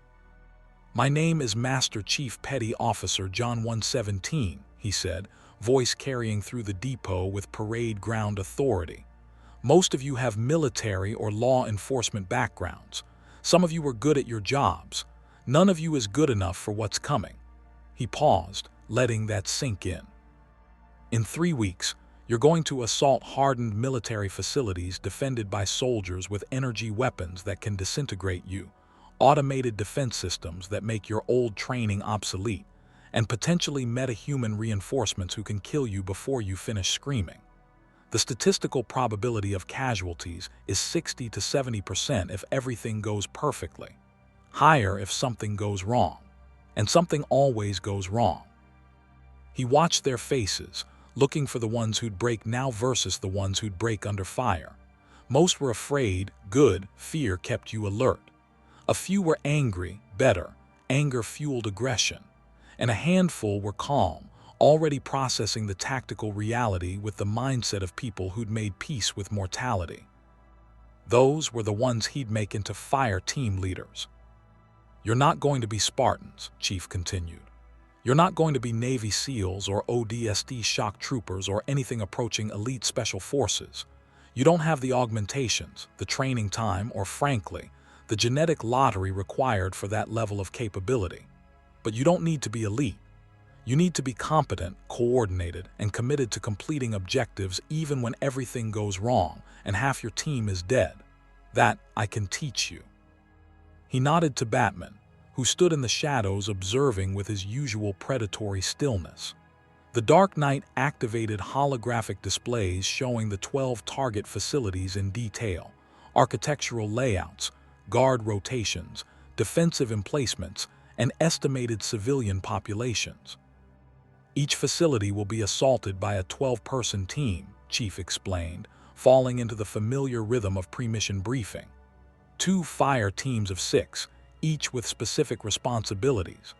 Alpha Team breaches the facility, neutralizes primary resistance, and secures the prisoner evacuation routes. Bravo Team provides overwatch, suppresses reinforcements, and coordinates extraction timing.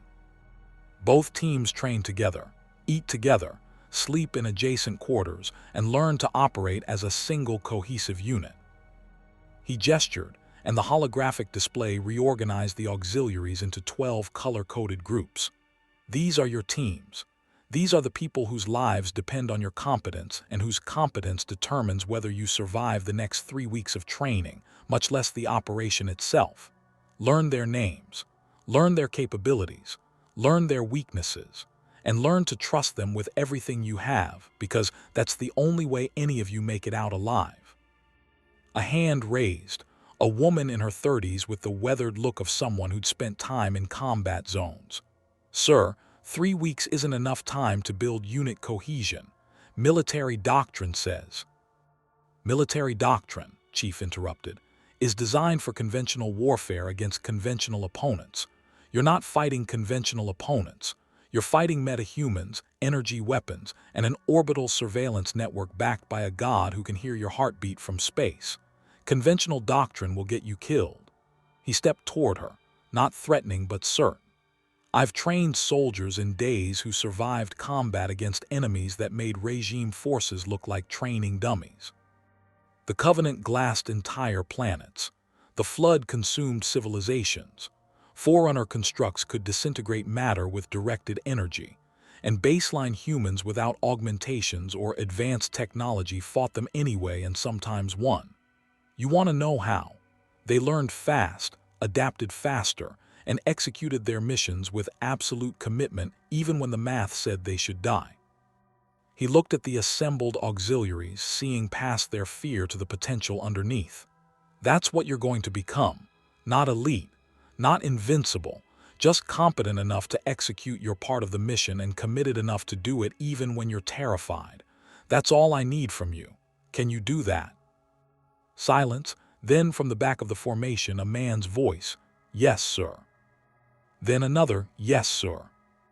Then a chorus growing in volume and certainty, "Yes, sir." Chief allowed himself the ghost of a smile behind his helmet. They weren't soldiers yet, but they wanted to be, and that was the first step. "Training begins now," Chief said. "First exercise. You have 60 seconds to complete a buddy carry of your assigned across this depot and back. Anyone who fails runs the course again. Anyone who quits gets assigned to logistics support instead of combat operations. Move." The depot erupted into controlled chaos as pairs of auxiliaries started dragging, carrying, and supporting each other across the uneven terrain. Some immediately demonstrated competence, ex-military personnel falling into practiced firemen's carries or proper buddy drag techniques. Others struggled. Civilian fitness was insufficient for carrying another adult's weight while moving at speed. Chief watched, evaluating, making mental notes about who would lead fire teams and who needed additional physical conditioning before they'd be combat ready. Batman materialized at his shoulder with the silence of someone who'd made sneaking up on people into an art form. "You're good at this," Batman observed, watching the auxiliaries with analytical intensity. "Natural instructor. Most military trainers break recruits down through intimidation and insults. You're just presenting reality and letting them choose how to respond." Dr. Halsey used to say that Spartans were defined by how they responded to impossible odds, Chief said, not taking his eyes off the training. "Some people break, some people deny, some people adapt. You can't teach that, you can only identify it and shape it into something useful." "Halsey," Batman repeated, and Chief heard the subtle shift in tone that meant the detective was filing information. "Your program's creator, the one who kidnapped children and turned them into super soldiers. You speak about her with respect despite what she did to you." Chief didn't answer immediately. He watched a pair of auxiliaries, one easily 250 pounds of former linebacker, the other maybe 120 soaking wet, struggle through the buddy carry. The smaller one was gasping, legs trembling, clearly operating past exhaustion. But she didn't quit, didn't ask for help, just kept moving one step at a time until she crossed the finish line and collapsed. "Dr. Halsey gave us purpose," Chief said finally. "Took children who would have died on glassed colony worlds or lived meaningless civilian lives and turned us into humanity's best chance at survival. Were her methods ethical? Were they necessary? History says yes. Do I resent her for what she did to us?" He paused, considering. "I don't know how to resent someone for making me into what I needed to be to save my species." Batman was quiet for a long moment. "That's why Superman thinks he's right," he said softly. "Because sometimes terrible choices produce necessary outcomes. Sometimes the ends do justify the means. Sometimes sacrificing the few to save the many is the only logical option. And once you accept that logic, once you start making those choices," he gestured vaguely toward the surface, toward Superman's regime. "Where does it stop? Who decides when the cost is too high?" "The people paying the cost," Chief said immediately. "Dr. Halsey made choices about our lives. We were children, couldn't consent, didn't understand what was being done to us. That was wrong.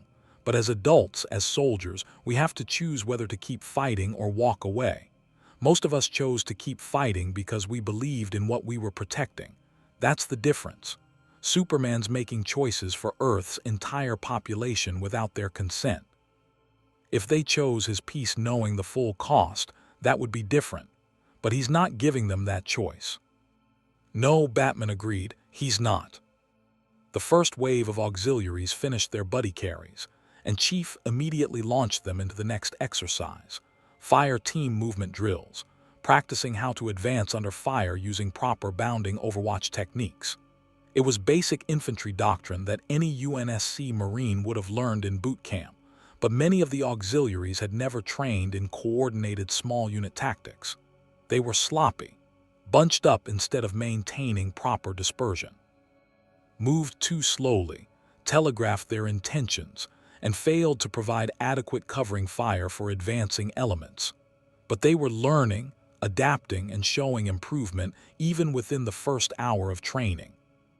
"They won't be ready," a voice said from Chief's other side, and he turned to find Wonder Girl standing there in her red and gold armor. 3 weeks isn't enough. You're giving them basic infantry skills when they'll be fighting enemies who can fly, shoot energy beams, and survive grenades. This is suicide. Yes, Chief agreed without hesitation. But it's suicide with a purpose. Every facility we hit draws regime attention. Every prisoner we free becomes a witness to the regime's atrocities.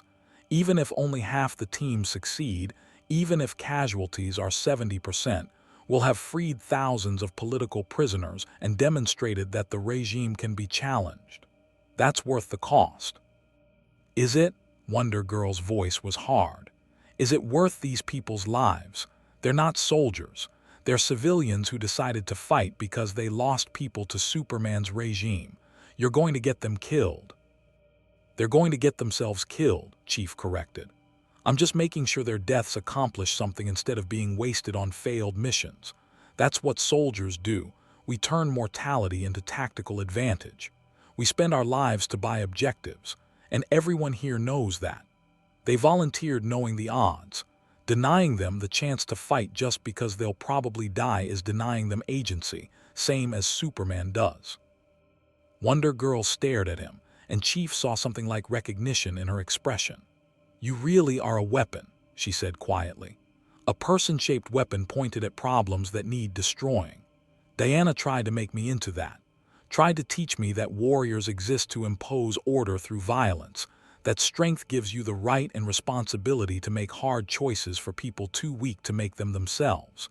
I rejected that philosophy because I saw where it led her, to executing my mother. After all, she chose compassion over orders." She paused. "But you're doing the same thing, aren't you? Making choices about what these people's lives are worth, calculating acceptable casualty rates, spending human beings like ammunition." Chief turned to face her directly.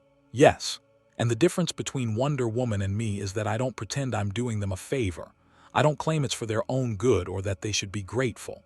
I tell them exactly what they're volunteering for, probable death in service of a mission that matters. Then I let them choose. Wonder Woman and Superman make those choices for people. I just give them the information they need to make informed decisions. That's the line." Wonder Girl studied him for 3 long seconds, then nodded slowly. "Okay, I can live with that. Show me the training schedule. I'll handle close-quarters combat instruction.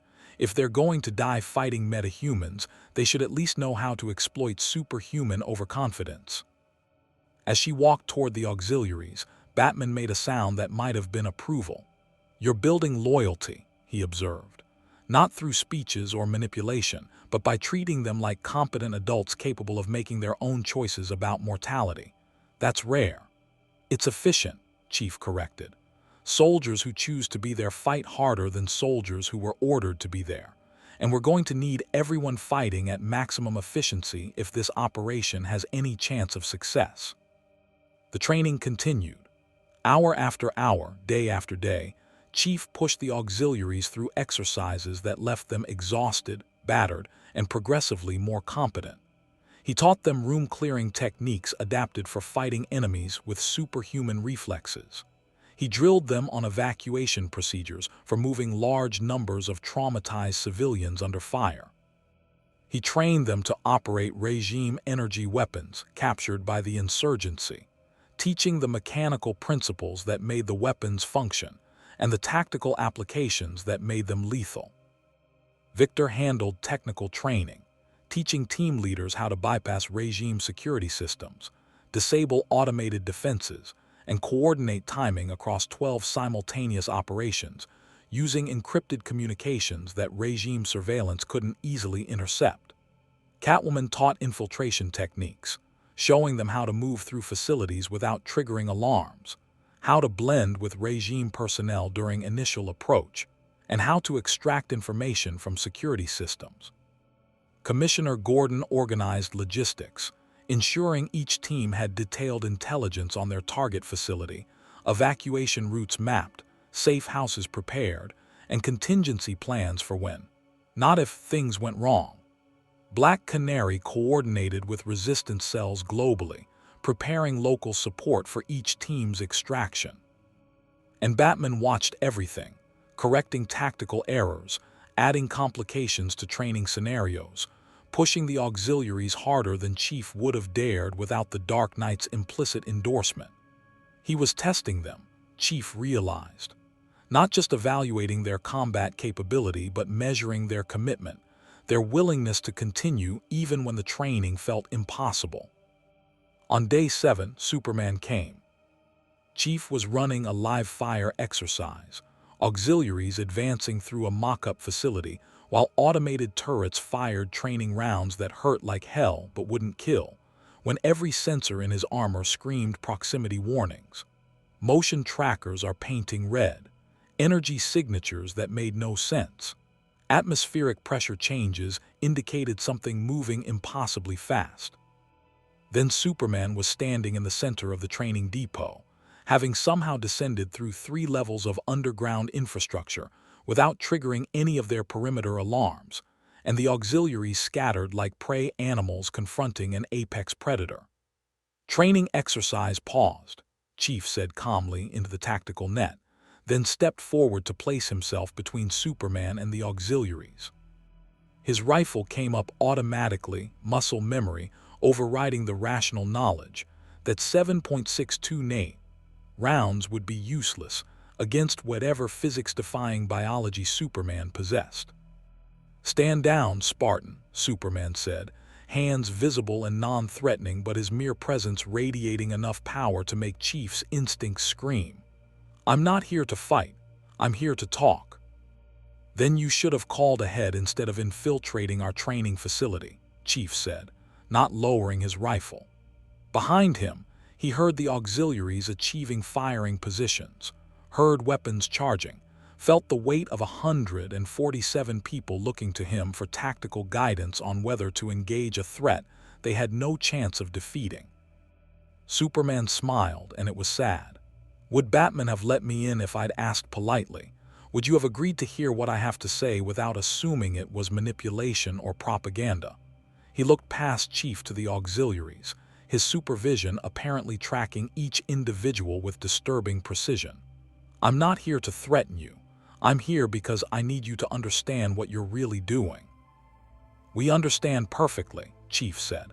"We're preparing to free political prisoners you've imprisoned for disagreeing with your regime." "No," Superman corrected, his voice carrying absolute certainty that made Chief's skin crawl. "You're preparing to release thousands of people who have been psychologically evaluated as destabilizing influences on social cohesion. People who genuinely believe their right to spread dangerous ideologies is more important than everyone else's right to safety. And you're teaching these auxiliaries," he gestured to the assembled fighters, "to throw away their lives on a symbolic gesture that will accomplish nothing except getting them killed and making me look justified when I respond with force." He took a step forward and Chief's rifle tracked the movement. "I don't want to kill you, Spartan. Any of you. I've had enough killing. But if you execute this operation, if you attack regime facilities simultaneously across the globe, I will have to respond. Not because I'm a tyrant, but because letting you succeed would signal to every other resistance cell that violence against the regime is viable. That chaos is preferable to order." that some abstract ideal of freedom is worth sacrificing the peace I've built. Superman's eyes started glowing faintly red, and Chief saw several auxiliaries flinch back. So I'm giving you one chance to walk away, all of you. Surrender now, agree to re-education to help you understand why your current beliefs are dangerous, and I'll ensure you're treated fairly. You'll be given therapy, counseling, and support to integrate back into society as productive citizens. You'll live. You'll see your families again eventually. You'll be safe. He paused, the red glow intensifying. Or you can choose violence, can attack my facilities, free prisoners who will just spread more discord and force me to defend the peace with lethal force. And I promise you, when that happens, most of you will die. The Spartan might survive because he's enhanced. Batman has contingencies and will escape like he always does. But the rest of you— Superman looked directly at a young woman Chief had flagged as promising fire team leader material. Maria Torres. Age 26. Former Army corporal, served 2 tours in the Middle East before the regime unified global military forces. You have a daughter, Alina, age 4. She's currently with your sister in Metropolis, attending a regime-approved school where she's safe, fed, and educated. His voice softened. If you die attacking my facilities, Alina loses her mother. She grew up in state care, wondering why you chose terrorism over being there for her. Is Batman's ideology really worth that? Maria's weapon wavered, and Chief saw the doubt spreading through the auxiliaries like poison. Superman was good at this, identifying leverage points, exploiting emotional vulnerabilities, making the pragmatic choice seem like the moral one. That's enough, Batman's voice cut through the depot like a knife, and the Dark Knight emerged from shadows that shouldn't have concealed him. You've made your offer, Clark. They've heard it. Now leave. Have they heard it, though? Superman turned to face Batman, and Chief saw genuine pain in the god's expression.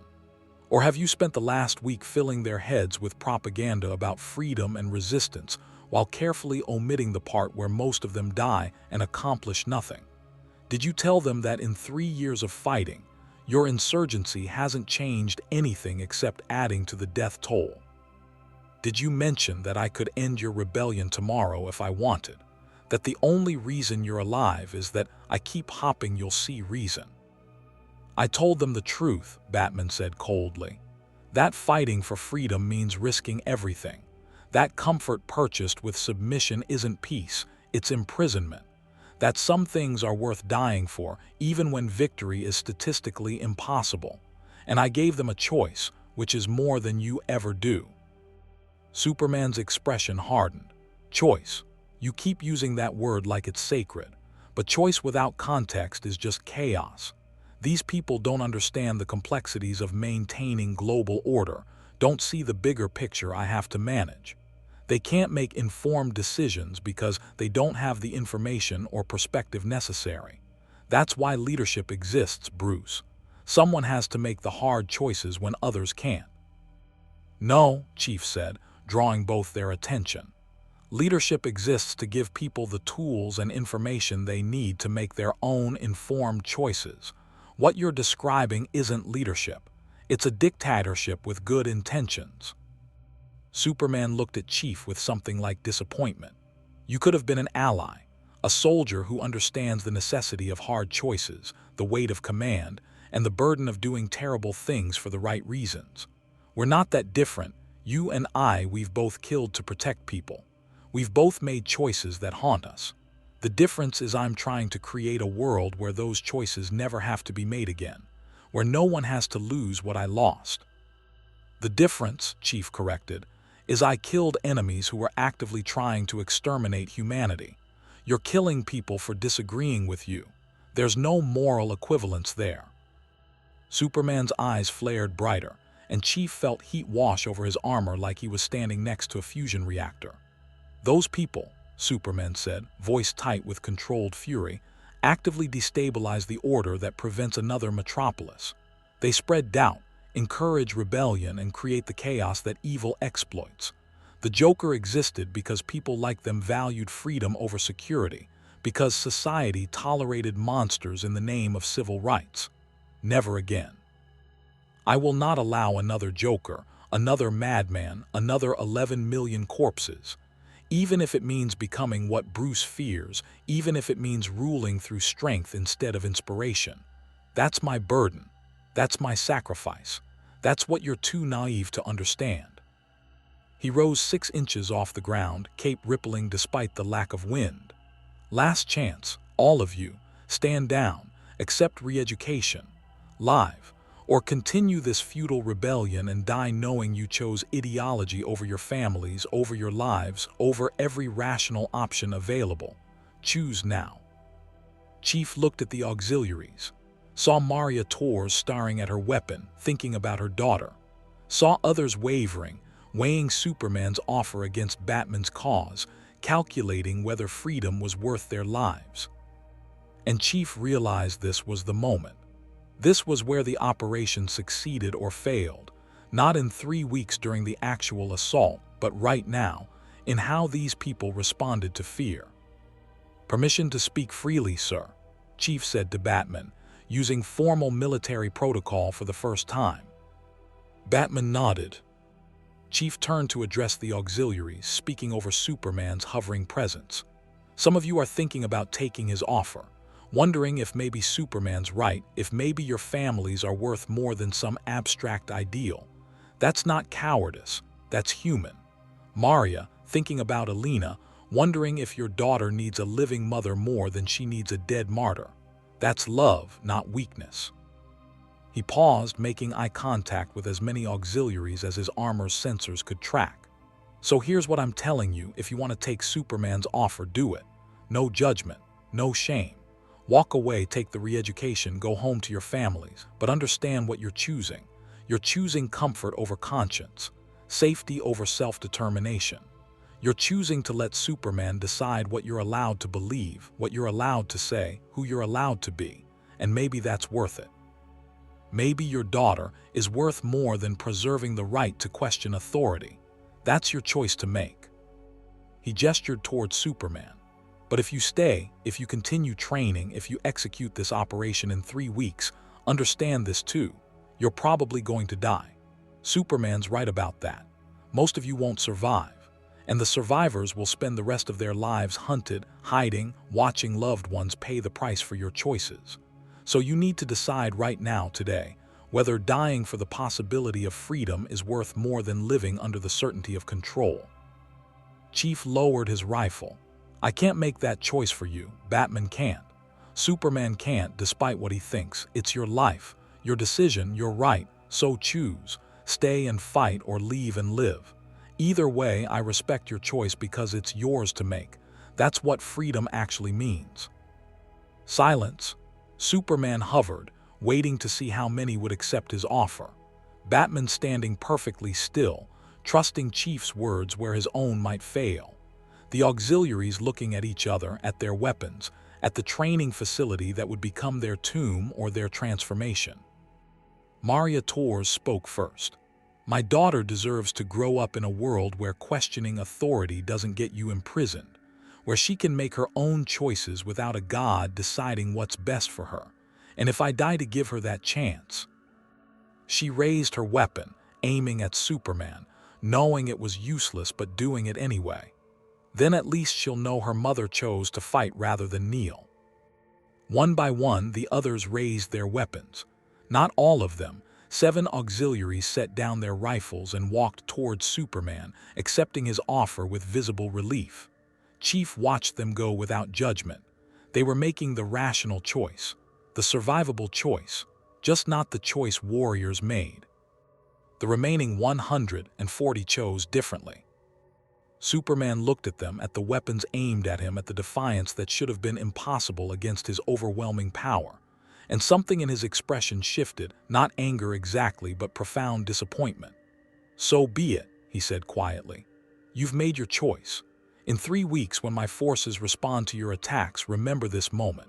Remember that I offered you mercy, offered you life, and you chose death instead. Your blood is on your own hands.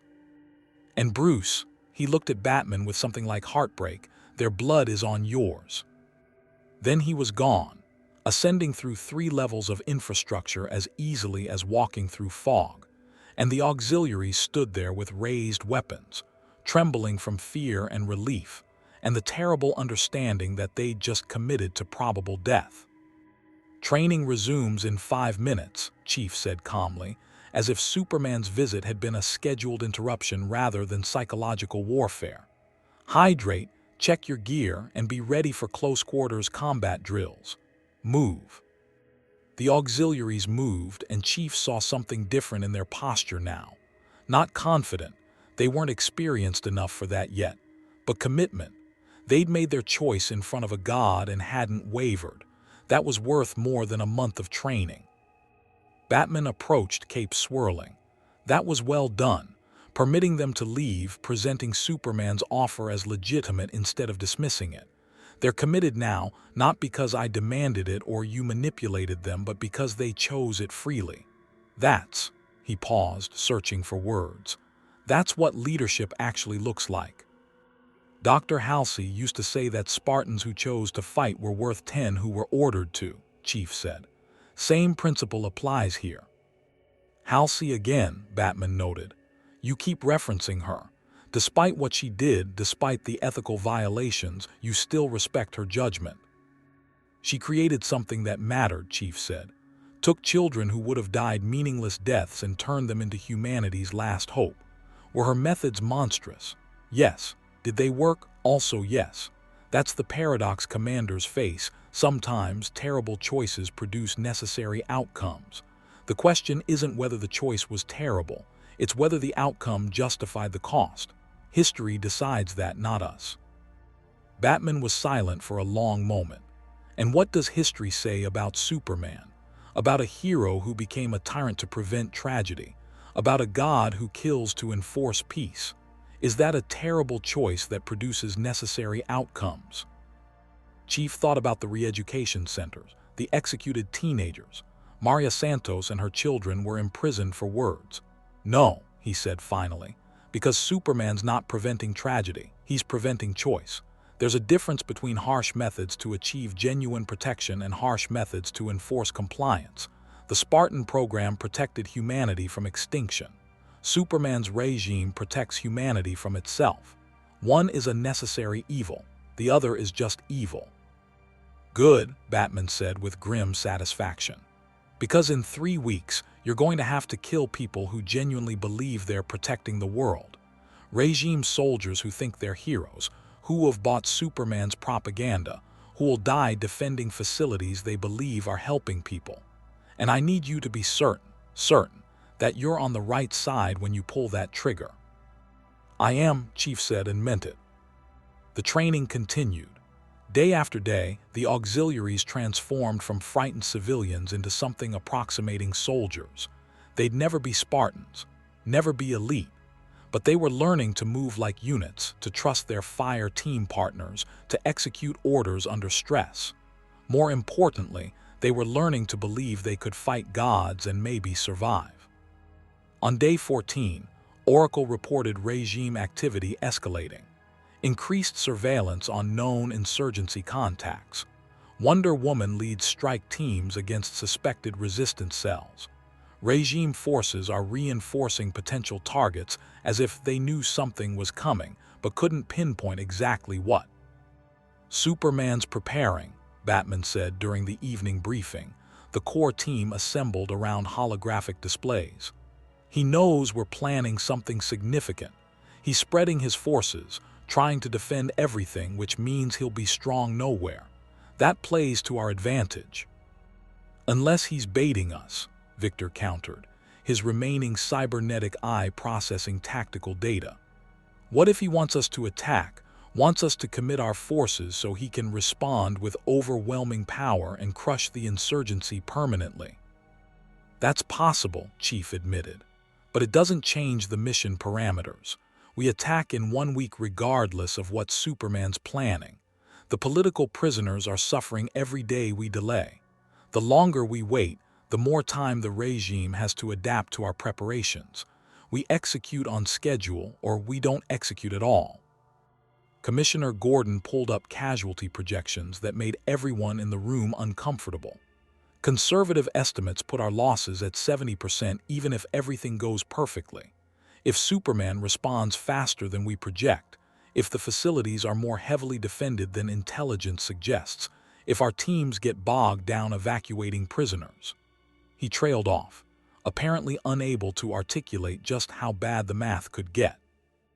Then 70% becomes 90%, Chief finished for him. I know, the auxiliaries know. Everyone executing this mission understands the odds. We're doing it anyway because some things matter more than survival. Freedom is one of them. Wonder Girl studied the holographic display showing all 12 target facilities. After we hit Superman this hard, there's no going back. He'll stop pretending the insurgency is just misguided idealists. He'll come after us with everything he has. Scorched earth, total war. Anyone associated with this operation becomes a priority target for elimination. Good, Killer Croc rumbled from his position near the armory. Tired of hiding anyway. Rather die fighting than live in his perfect prison. Black Canary placed a hand on the display, highlighting the Metropolis Re-Education Center, the facility Chief had personally reconnoitered. This one's mine, she said quietly. I'm leading Alpha Team 1. Maria Torres has my 6. We're getting those prisoners out or we're dying in the attempt. No middle ground.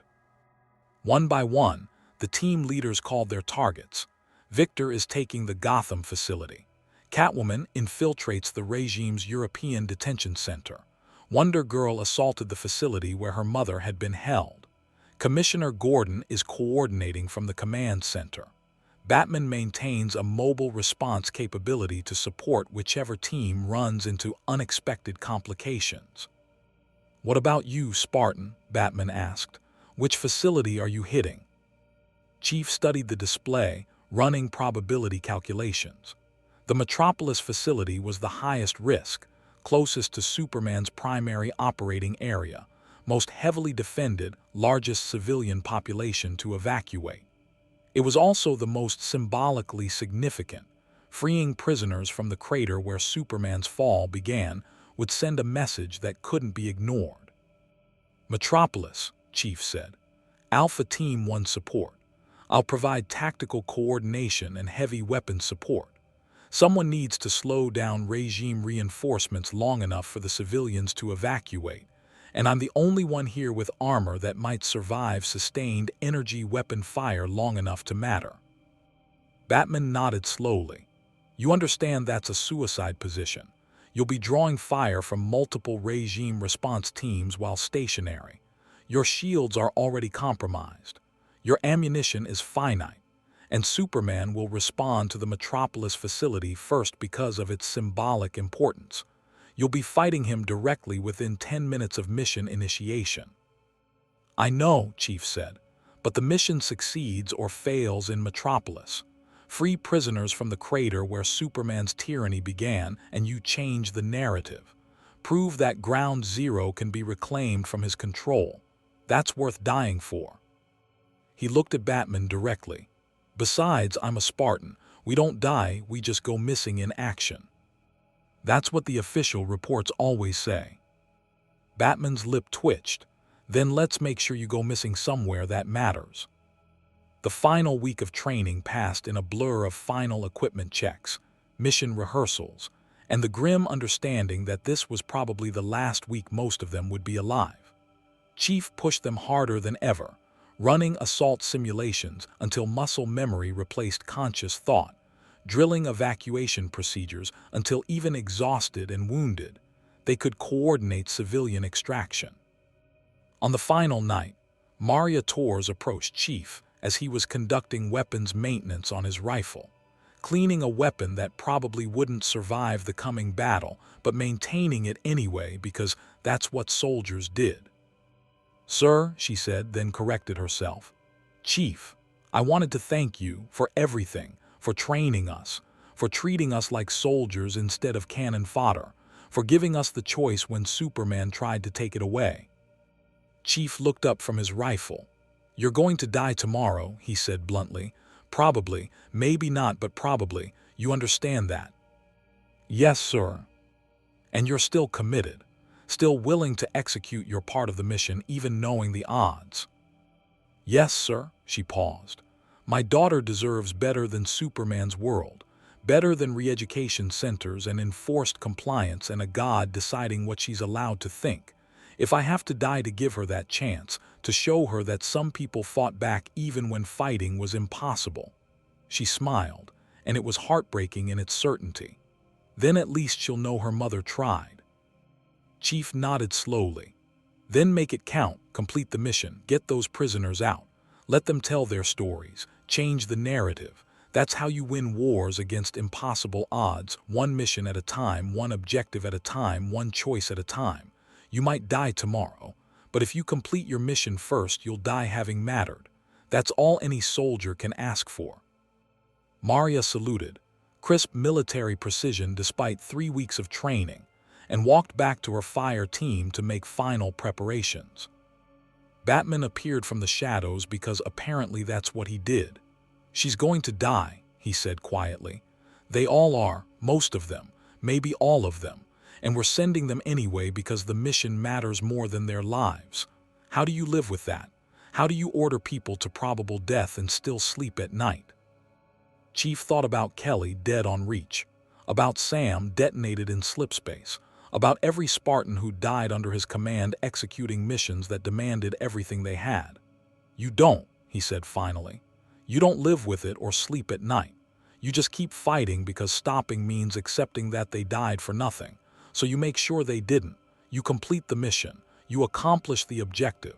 You make their sacrifice mean something. That's all you can do. Batman nodded, understanding passing between them that needed no further words. Tomorrow, they would attack 12 facilities simultaneously. Tomorrow, most of them would die. Tomorrow, they would discover whether freedom was worth the cost they were about to pay.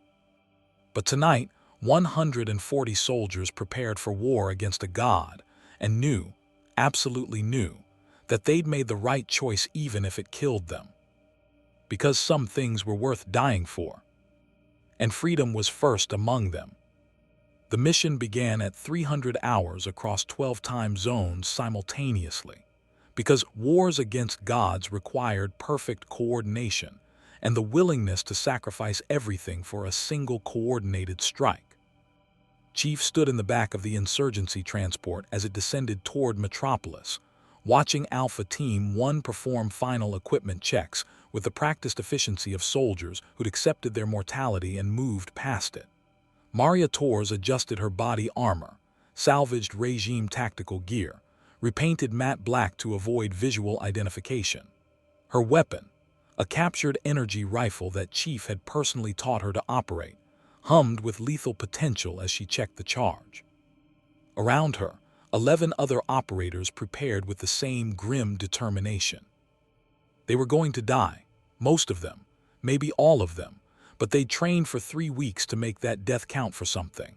2 minutes to drop zone, Batman's voice came through the tactical net, his stealth aircraft packing their transport while maintaining electronic countermeasures that kept regime surveillance from detecting their approach. All teams report status. The comm channel lit up with confirmations from around the globe. Team 2, Paris facility in position. Team 4, Tokyo Center, ready for breach. Team 7, Johannesburg compound awaiting your mark.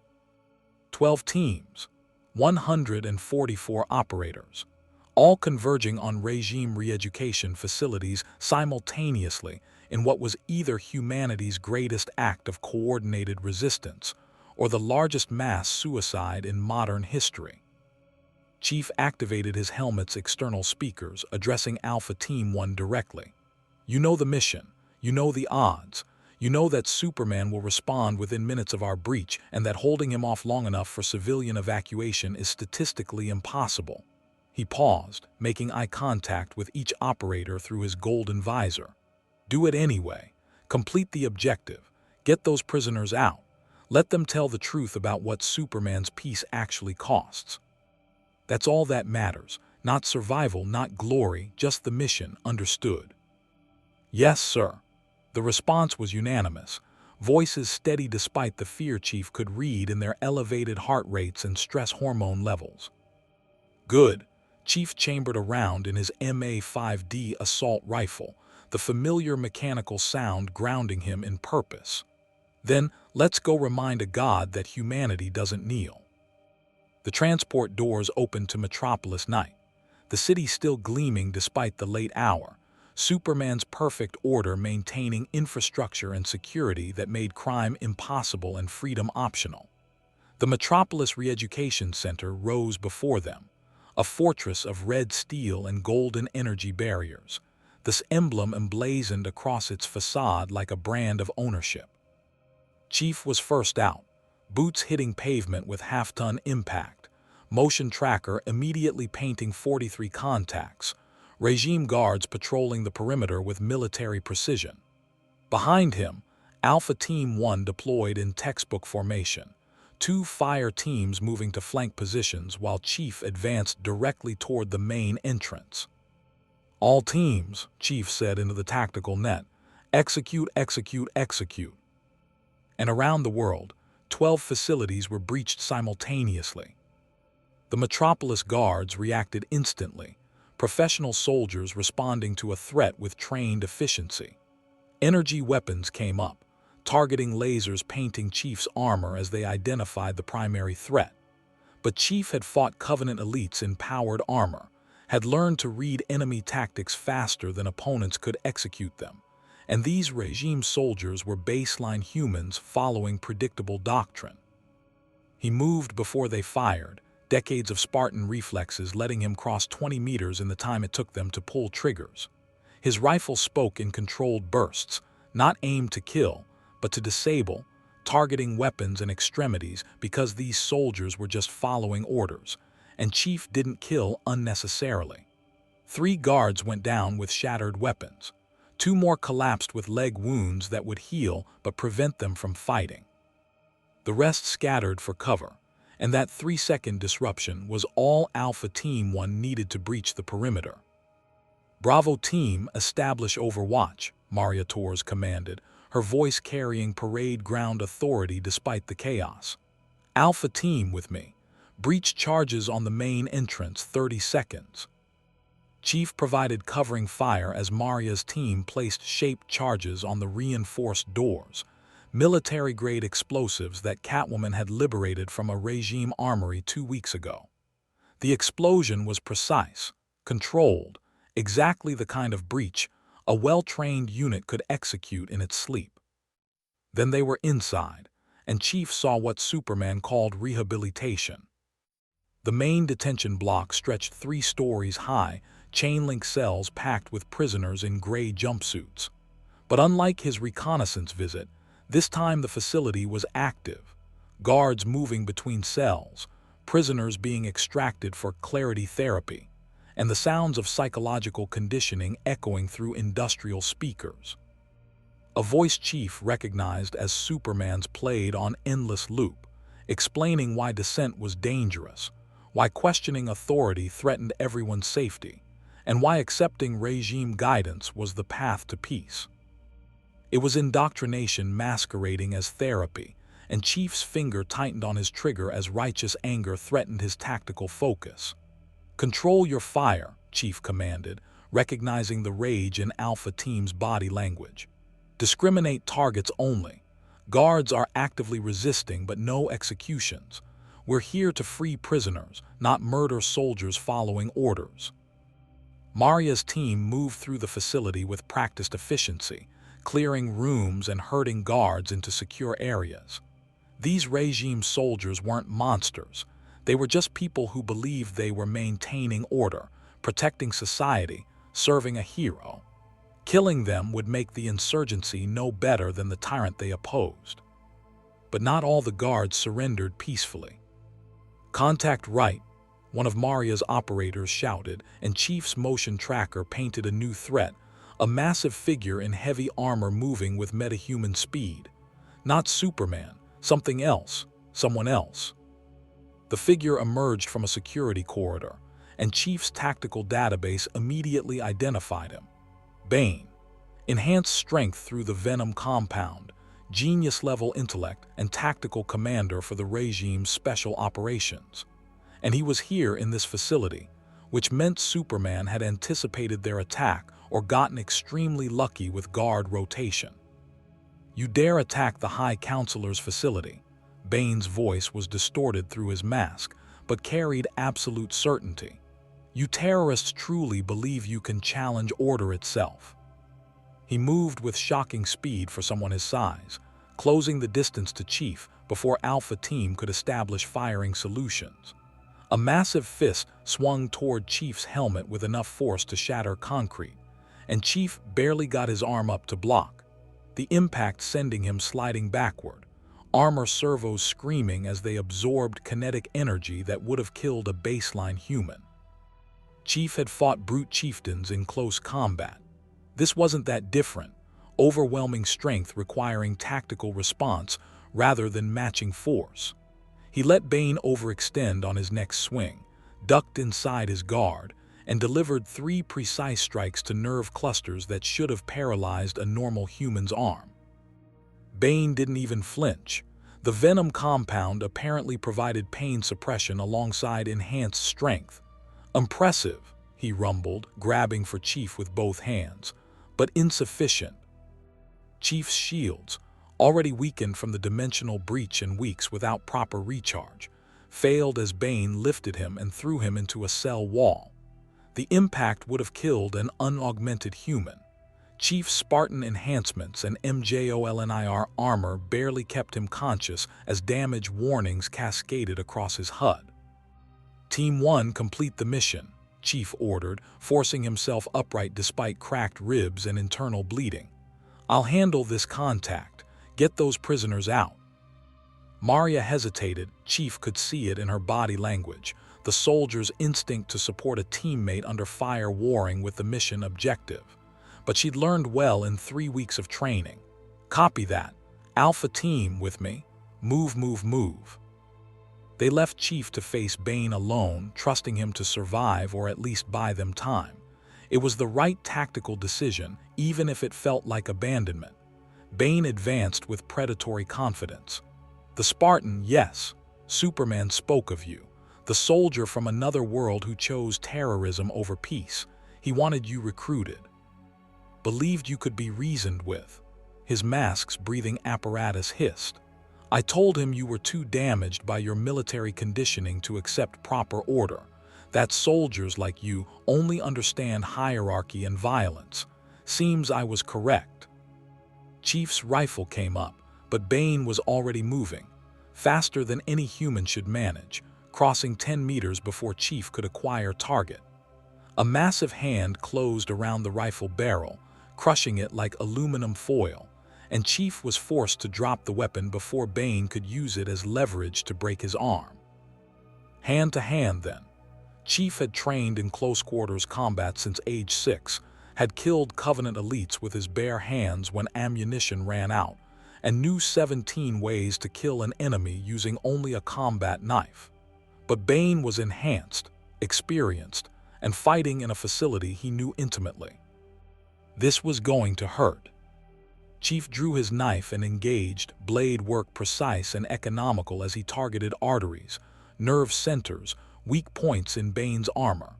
The larger man blocked most strikes with armored gauntlets, but Chief was faster, decades of Spartan reflexes compensating for Bane's enhanced strength. Cut here, slash there, constantly moving to prevent Bane from getting a solid grip.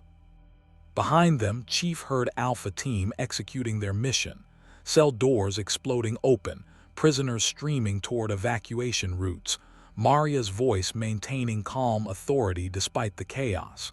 They were succeeding. The mission was working. All Chief had to do was survive long enough to extract with them. Then his motion tracker painted red across every sensor, and Chief knew their time was up. Superman arrived like divine judgment, descending through the facility's ceiling without bothering to use doors. Concrete and steel simply parted around him as if reality itself couldn't deny the god's passage. He landed between Chief and Bane, eyes already glowing red with barely controlled fury. "Stand down," Superman said, his voice carrying across the entire facility with impossible volume. "All of you, this ends now." Bane immediately stepped back, recognizing absolute authority when he heard it.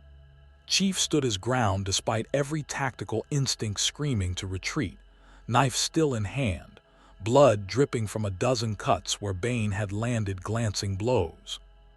"Spartan," Superman continued, and Chief heard genuine disappointment in the god's tone. "You had a choice. I gave you every opportunity to choose peace over violence. Why couldn't you just accept that my way was better, that order beats chaos, that I'm trying to save you?" "Because," Chief said, retrieving his magnum sidearm with his left hand since the rifle was destroyed, "freedom isn't something you give people when they behave. It's what they have by right of being alive. And you took that right away, the moment you decided you knew better than everyone else what they needed." Superman's eyes flared brighter. "I do know better. I've seen more than you can imagine, lived through horrors that would break your mind. Watched the woman I loved die by my own hand because I respected human choice and human law instead of just eliminating threats. Never again. Never again will I let mercy become murder. Never again will I allow freedom to enable catastrophe." He took a step forward, and Chief felt heat wash over his armor like standing next to a star. "So here's what happens next. You surrender. Your team surrenders. The prisoners return to their rehabilitation. And I spent the next decade rebuilding a perfect world where none of this tragedy was necessary." Or, the heat intensified, "You refuse, and I do what I should have done weeks ago. I eliminate the insurgency's strategic assets, starting with you, and teach Batman's terrorists the cost of defying order." Chief's tactical computer ran probability calculations. Survival chance if he engaged, 0%. Mission success if he died here, maybe 40%. Alpha Team might still evacuate prisoners if he bought them enough time. Expected casualty rate across all 12 facilities, higher than projected because Superman's response was faster than intelligence suggested. The math said surrender, said live to fight another day, said tactical withdrawal was the only logical choice. But Chief had never been particularly good at logic when principle was on the line. "No," Chief said simply and fired. The M6H Magnum's armor-piercing rounds were as effective against Superman as spitting. The bullets struck his chest and flattened like clay against invulnerable skin. But Chief kept firing anyway, kept pulling the trigger even when the magazine ran empty, because sometimes the act of resistance mattered more than its effectiveness. Superman's heat vision lanced out, precise and controlled, and Chief's magnum melted in his hand, the weapon simply ceasing to exist as molecular bonds broke under directed stellar heat. Chief dropped the molten slag, drew his combat knife, and charged because Spartans didn't retreat and soldiers didn't quit, and sometimes you had to fight impossible battles just to prove they weren't inevitable. He covered maybe 3 steps before Superman moved, faster than Chief's enhanced reflexes could track, a blue-red blur that was suddenly behind him with one hand closed around Chief's helmet. Superman lifted the Spartan like he weighed nothing, held him suspended with casual ease that made Chief struggling irrelevant. "You're brave," Superman said quietly, almost gently. "Stupid but brave, willing to die for an ideal even when dying accomplishes nothing.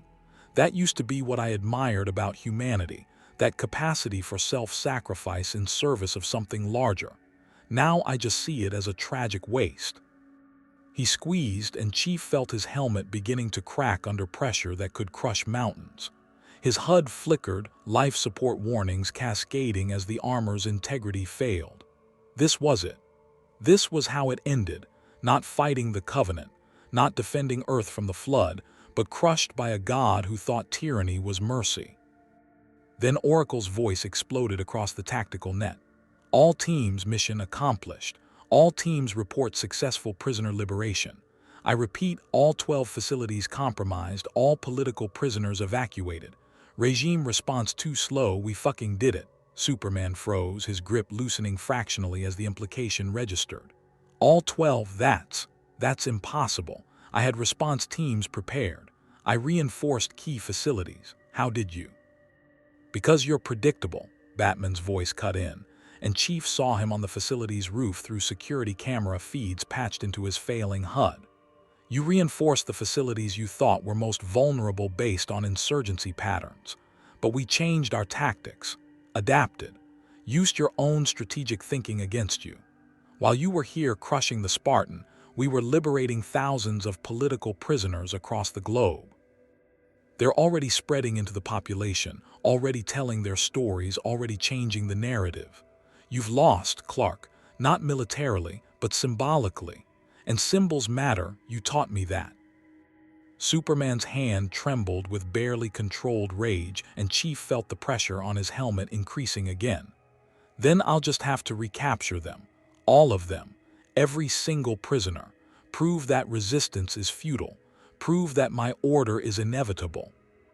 You could do that, Batman agreed. Hunt down thousands of freed prisoners, re-imprison them, maintain the lie that your re-education centers are humane, but you'd have to do it publicly now. Everyone's watching. Every news outlet on Earth is broadcasting footage of your rehabilitation centers, of the psychological torture, of the children imprisoned for their parents' beliefs, of the mass graves. You can't suppress this, Clark. It's too big, too widespread. The truth is out. Superman stood there, holding Chief's cracking helmet, apparently processing the magnitude of his strategic defeat. Then, slowly, carefully, he set Chief down and stepped back. "You're right," Superman said, his voice empty of everything except exhausted resignation. "I can't recapture them all without exposing methods I'd prefer remained classified. Can't maintain the humanitarian pretense if I'm publicly hunting traumatized prisoners. Can't claim moral authority while committing obvious atrocities where cameras can see." He looked at Chief with something that might have been respect. "You cost me 3 years of careful image management, forced me to show my hand, made me reveal the iron fist beneath the velvet glove, and you did it knowing you'd probably die in the attempt." His eyes stopped glowing, returning to normal blue. "That takes courage. Misguided, self-destructive courage, but courage nonetheless." Superman rose into the air, cape flowing. The perfect symbol of power and control, marred only by the growing understanding that control required eternal vigilance, and eternal vigilance was its own form of defeat. "So here's what happens now. I let you and your teams extract. Let the prisoners spread their propaganda. Let Batman claim his symbolic victory. And then I rebuild, adapt. Find new methods that can't be exposed because they're harder to photograph, subtler, more sophisticated. The regime doesn't end today, it evolves." He looked at Batman on the rooftop. "You wanted to give people choice. Fine, they'll choose. And when they realize that my order, even revealed as harsh, is still better than your chaos, when they decide safety matters more than freedom, when they vote to restore my authority because crime starts rising and wars start brewing, and all the old horrors return without my control, then you'll understand that you didn't free them. You just condemned them to learn the hard way why I was necessary." Superman ascended toward the clouds, a god departing after delivering judgment, and Chief collapsed as his damaged armor finally gave out. Around him, Alpha Team 1 was evacuating the last prisoners.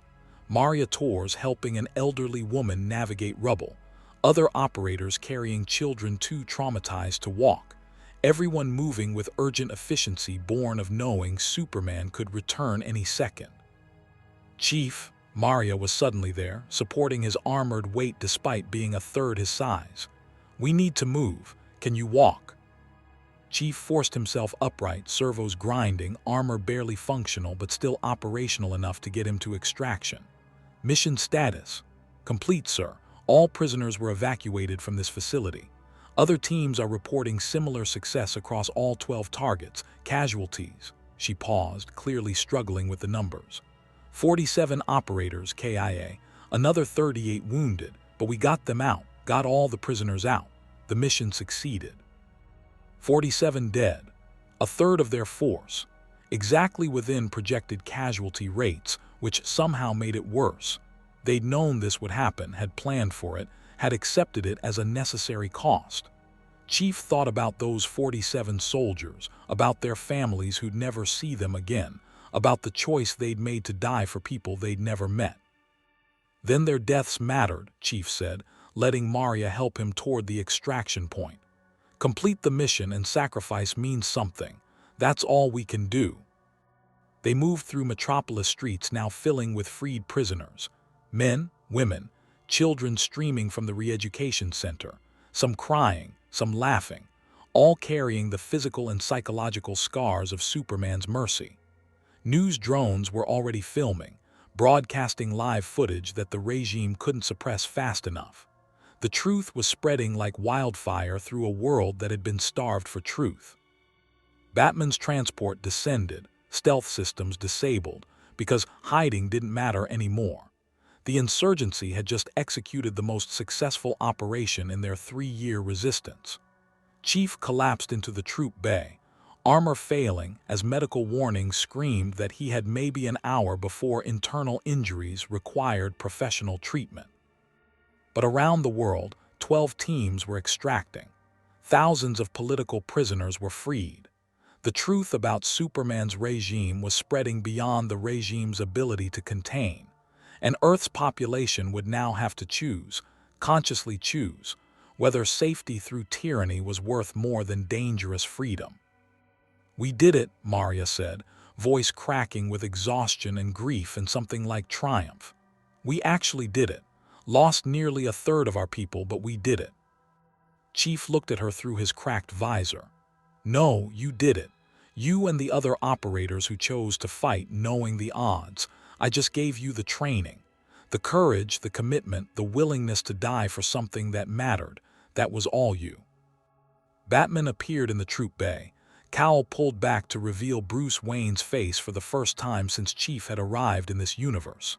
He looked older than Chief had imagined, more worn, carrying the weight of 3 years fighting an impossible war.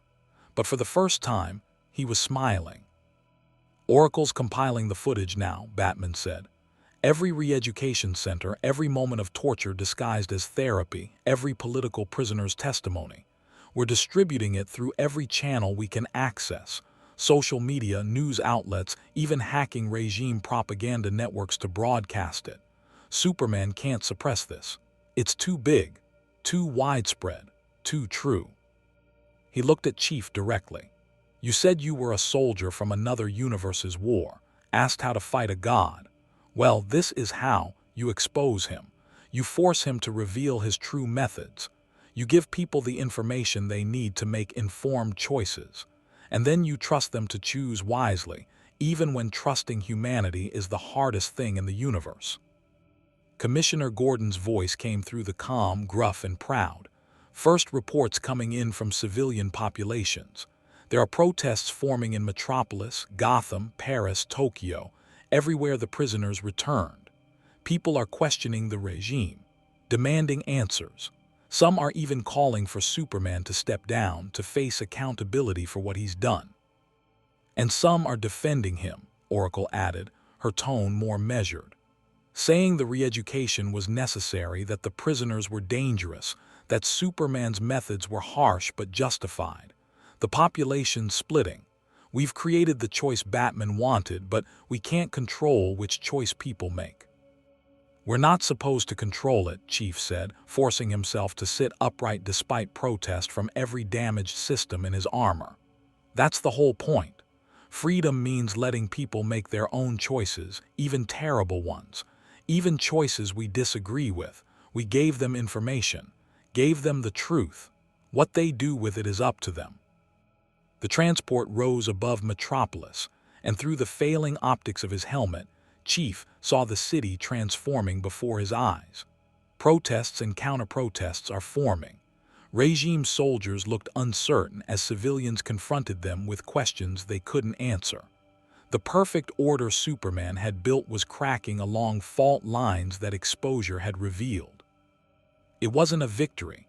The regime still controlled most of Earth's military capacity. Superman was still a god with the power to enforce his will. Wonder Woman and the rest of the regime's heroes hadn't been defeated, just embarrassed. The war was far from over.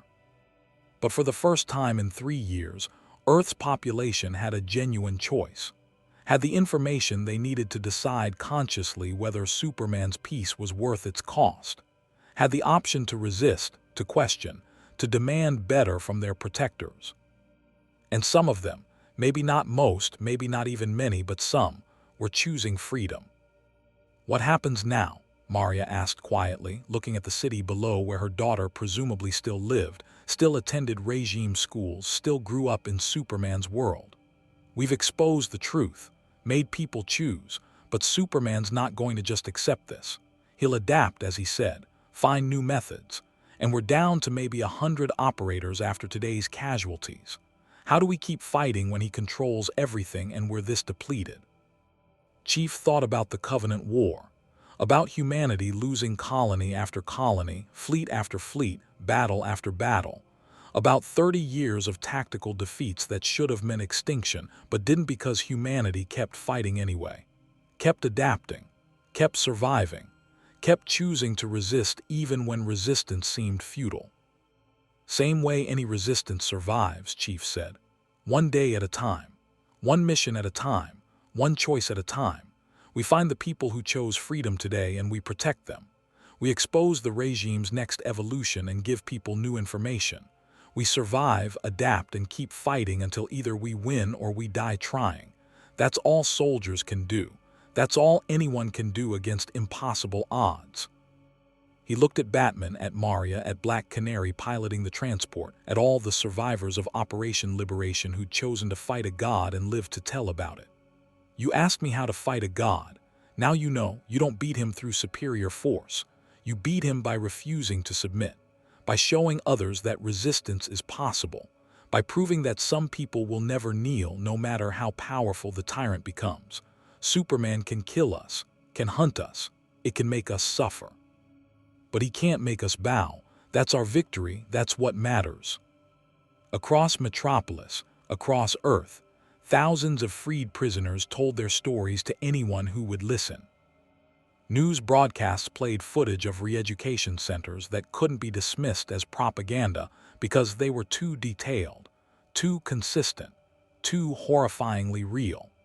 And 7 billion people began the difficult, dangerous process of deciding for themselves whether safety through submission was worth more than the risk of freedom. Some would choose submission, would decide Superman's peace, even revealed as harsh, was preferable to the chaos his absence might bring. That was their right. But others, a growing number of others, were choosing differently. We're looking at the freed prisoners, at the insurgency's success, at the truth that had been hidden from them, and deciding that maybe freedom was worth fighting for after all. And in the Fortress of Solitude, Superman watched the broadcasts with growing horror and determination, watched his carefully constructed image crumble, watched Earth's population questioning his authority, watched the perfect world he'd built beginning to fracture along lines he couldn't easily repair. "Diana," he said into his communicator, voice tight with controlled fury, "mobilize the full regime council, prepare contingency protocols. If Earth's population won't accept order willingly, we'll need to be prepared to enforce it more directly. No more pretending we're democratic. No more pretending they have a choice. From now on, the regime shows its true face, absolute power maintaining absolute order, no matter the cost." Wonder Woman's response was immediate. "Are you certain, Cal? Once we abandon the humanitarian pretense, once we reveal ourselves as the authoritarian force we've always been, there's no going back. We become the tyrants Bruce accuses us of being."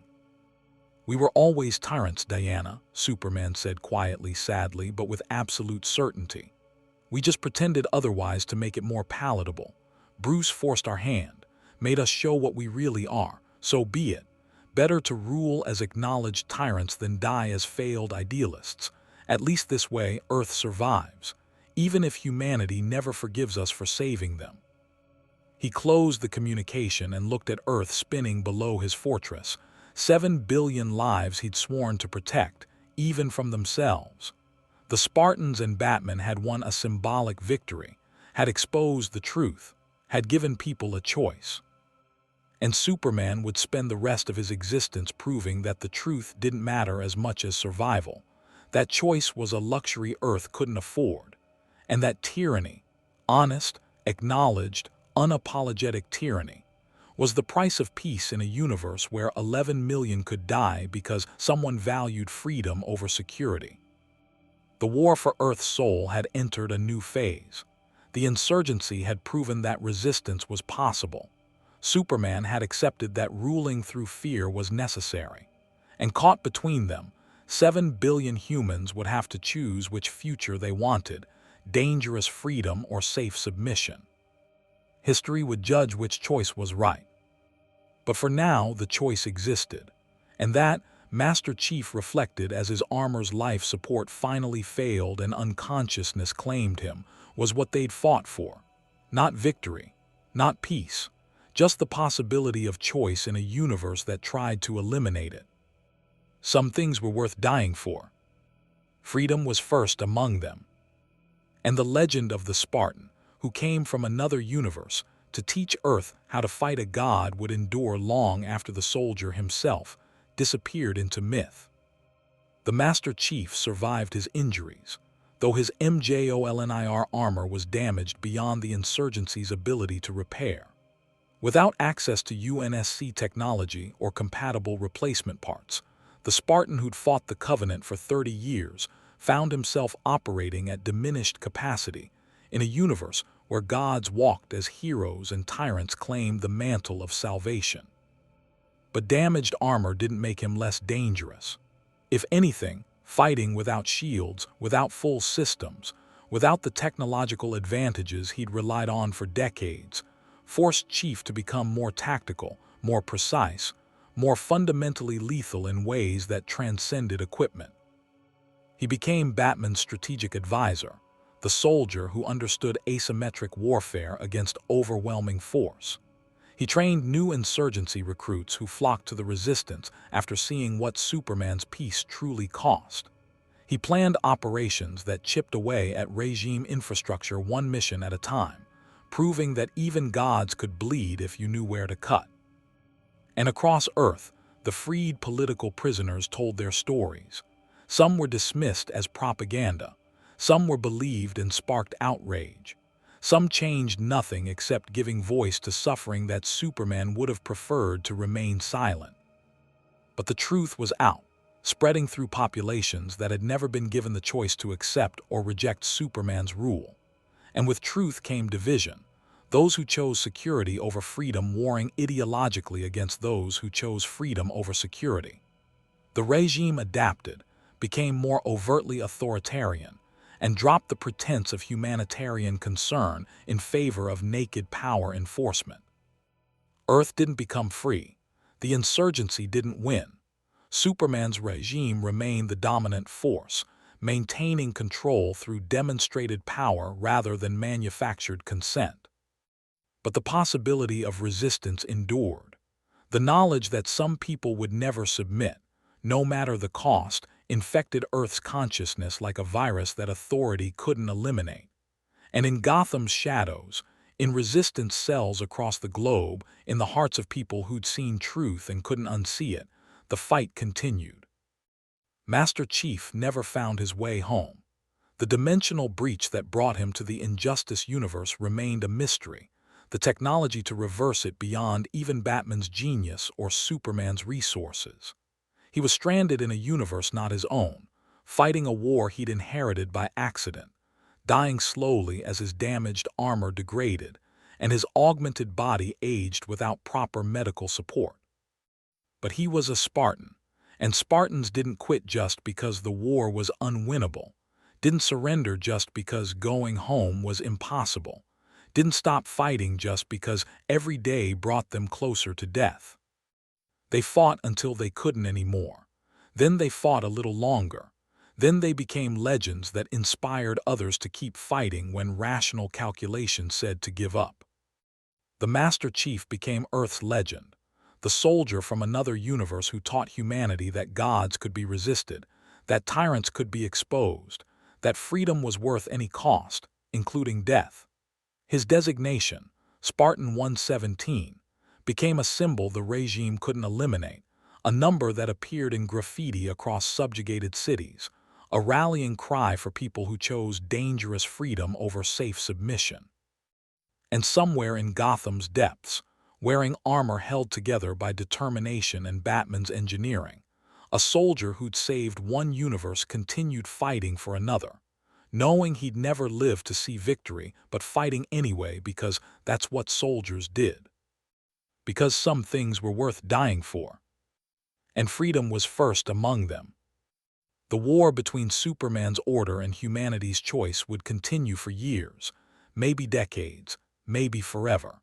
But thanks to a Spartan who crashed into the wrong universe at the wrong time and made exactly the right choice, it would be a war fought by people who knew the truth, understood the cost, and chose their path consciously rather than having it chosen for them.